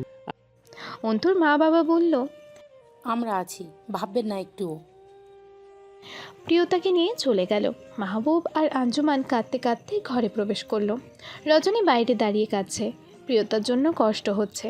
প্রান্তিক রজনীর দিকে তাকিয়ে বলল, ঘরে চলো। রজনী রাগী চোখে প্রান্তিকের দিকে তাকিয়ে হনহন গতিতে রওনা দিল রুমে। প্রান্তিকের মাথার পেছনে চুল চুলকাতে চুলকাতে বলল, দুনিয়ার সব ঝামেলা সামলানো সহজ, কিন্তু বউ সামলানো এত সহজ নয়। মাইয়া মানুষ এত রাগী, ভাই কি বলবো। রাত 2টা বাজে। প্রিয়তা অন্তুর বিছানায় বসে আছে, চোখ দিয়ে অবিরত পানি পড়ছে। এক ধ্যানে বসে আছে, সামনের দিকে দৃষ্টি নিক্ষেপ করে। চোখের কোনো পলক পড়ছে না। এত ভয়ানক যন্ত্রণা হচ্ছে হৃদয়ের মাঝে, কাউকে বোঝাতেও পারছে না। এই যন্ত্রণা যার হয়, একমাত্র সেই জানে বেঁচে থাকা কত বেশি যন্ত্রণার।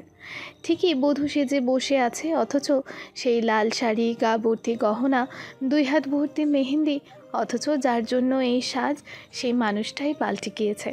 যার জন্য এত খুশি, এত আয়োজন, সেই মানুষটাই প্রিয়তার জীবন থেকে ছিটকে গিয়েছে।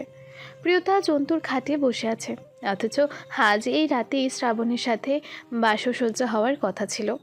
আজ প্রিয়তার জীবনের সেই খুশির দিনটা হতে পারত, যে দিনের জন্য দীর্ঘদিন অপেক্ষা করেছিল। ভাগ্যের নির্মম পরিহাসে জীবনটা তছনছ হয়ে গিয়েছে। অন্তু নিজের রুমে প্রবেশ করলো। দরজায় দাঁড়িয়েই চোখ গেল প্রিয়তার দিকে। সাথে সাথে বুকটা কেঁপে উঠল তার। এতদিন এই রুমটা তার নিজের ছিল, আজ থেকে এই রুমটা তার একার নয়। তার জীবনের সব কিছুর সাথে জুড়ে গিয়েছে প্রিয়তা। শ্যামবর্ণের লম্বা স্লিম দেহের অধিকারী, শান্ত চেহারার ছেলেটা দেখতে বেশ সুদর্শন। বিয়ের প্রথম রাতটা প্রতিটি ছেলেমেয়ের জীবনেরই অনেক কাঙ্ক্ষিত একটি রাত, কিন্তু অন্তু আর প্রিয়তা দুজনেই দুর্ভাগা। এই রাতটা দুজনের জন্যই বিষাদের। অন্তু নিজের অজান্তেই প্রিয়তাকে মনে মনে ভীষণ ভালোবেসেছিল। সেই ভালোবাসা অনেক গভীরও ছিল, কিন্তু কখনো প্রকাশ করতে পারেনি। মাঝে মাঝে প্রিয় মানুষকে পাওয়াটা না পাওয়ার চেয়েও বেশি কষ্ট দেয়, কেননা নিজের ভালোবাসার মানুষ অন্য কারোর জন্য কাঁদছে, এও কি সহ্য করার মতো? অন্তু বিষণ্ণ মনে পা বাড়ালো। সে যেন স্বপ্ন দেখছে। কয়েক ঘন্টা আগেও সে ভাবেনি প্রিয়তা তার বউ হবে। আসলে ভাগ্যটাই সব, ভাগ্য অনেক কিছু ম্যাটার করে। অন্তু নিঃশব্দে প্রিয়তার কাছে এগিয়ে গেল। খাটের কোনায় বসে প্রিয়তার দিকে শান্ত চোখে তাকিয়ে বলল, আই এম সরি প্রিয়তা, আমি তোমাকে এইভাবে কখনোই বিয়ে করতে চাইনি। আমি বুঝতে পারছি তোমার মনের অবস্থা। তোমাকে কিছু বলার মতন ভাষা আমার জানা নেই। প্লিজ আর কেঁদো না, এইভাবে কাঁদলে আমার কষ্ট হচ্ছে। দুঃখ চিরকাল স্থায়ী নয় প্রিয়তা, দেখবে একদিন সব ঠিক হয়ে যাবে। অন্তুর কথায় প্রিয়তা অন্তুর দিকে রাগী চোখে তাকালো। অন্তুর কোনো কথা সে সহ্য করতে পারছে না। রাগে সমস্ত শরীর টকবক করছে।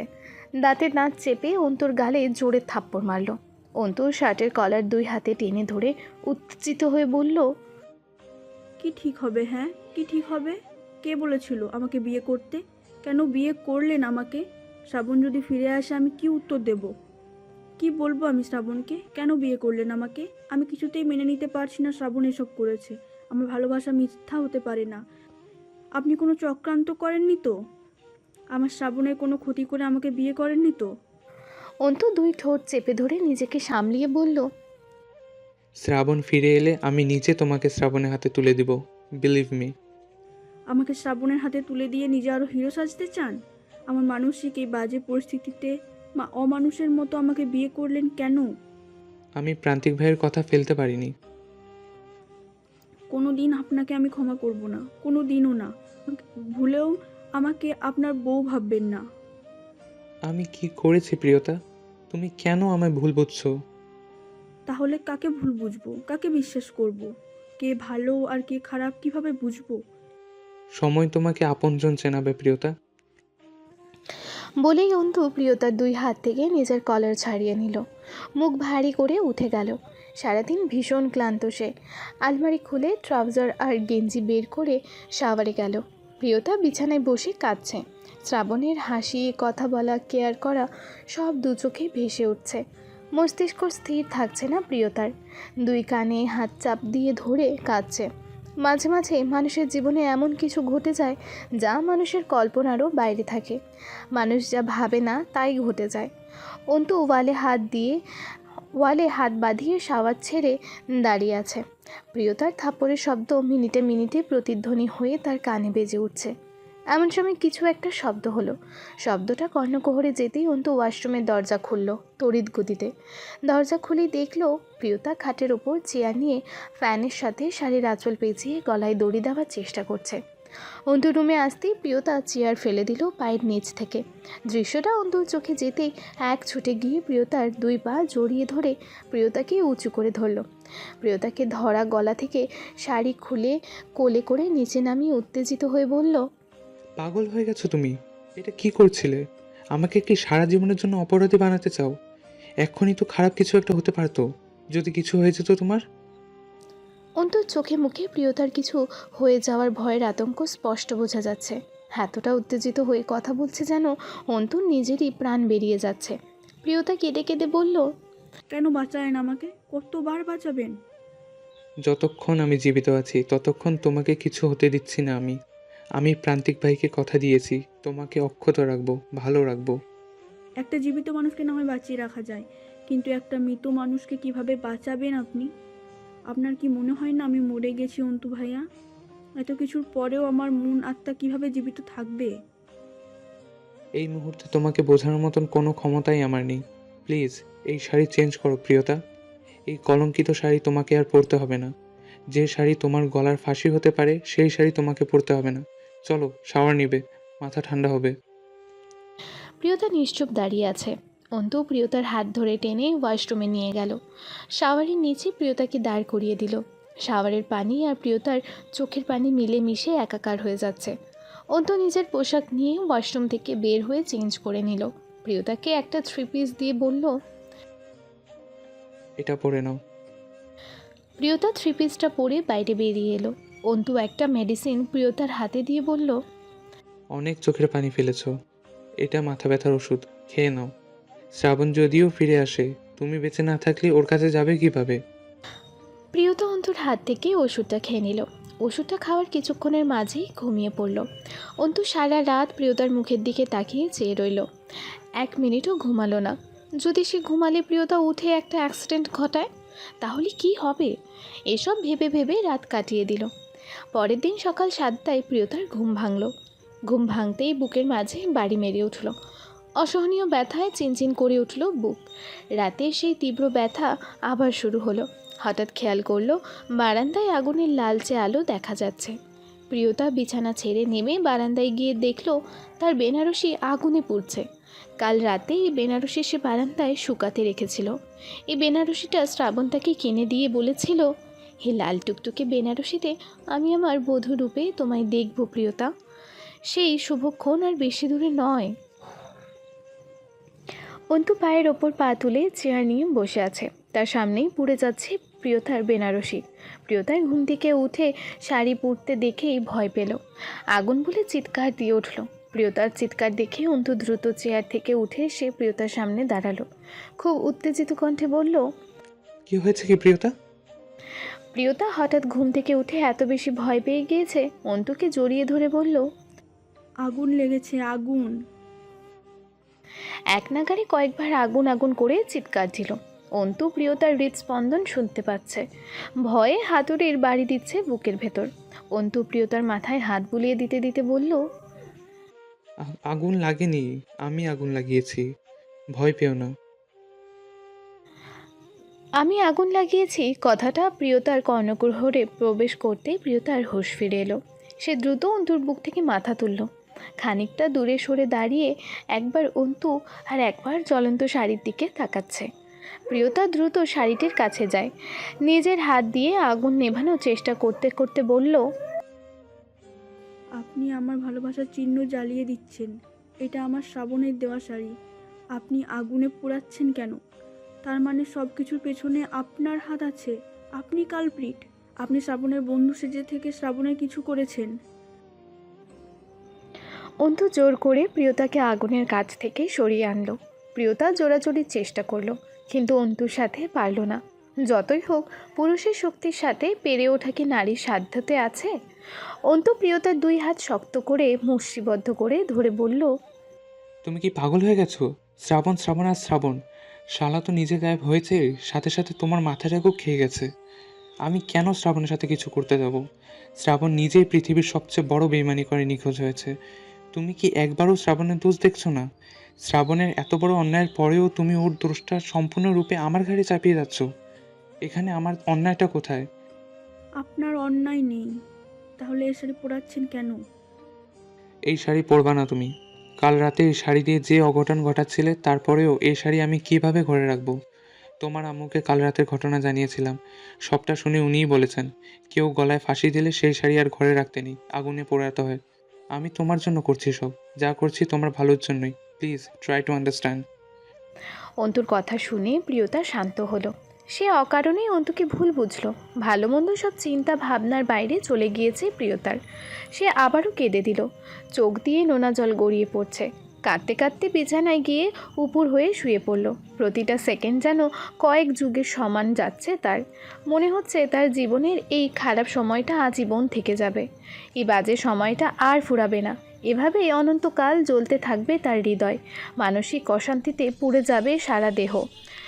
অন্তু শাড়ির ছাইগুলো একটা বাকেটে তুলতে তুলতে বলল, শাড়িটা আমি বাইরে কোথাও পরাতে পারতাম, কিন্তু তোমাকে রেখে গেলে তুমি যদি আবার উল্টোপাল্টা কিছু করতে।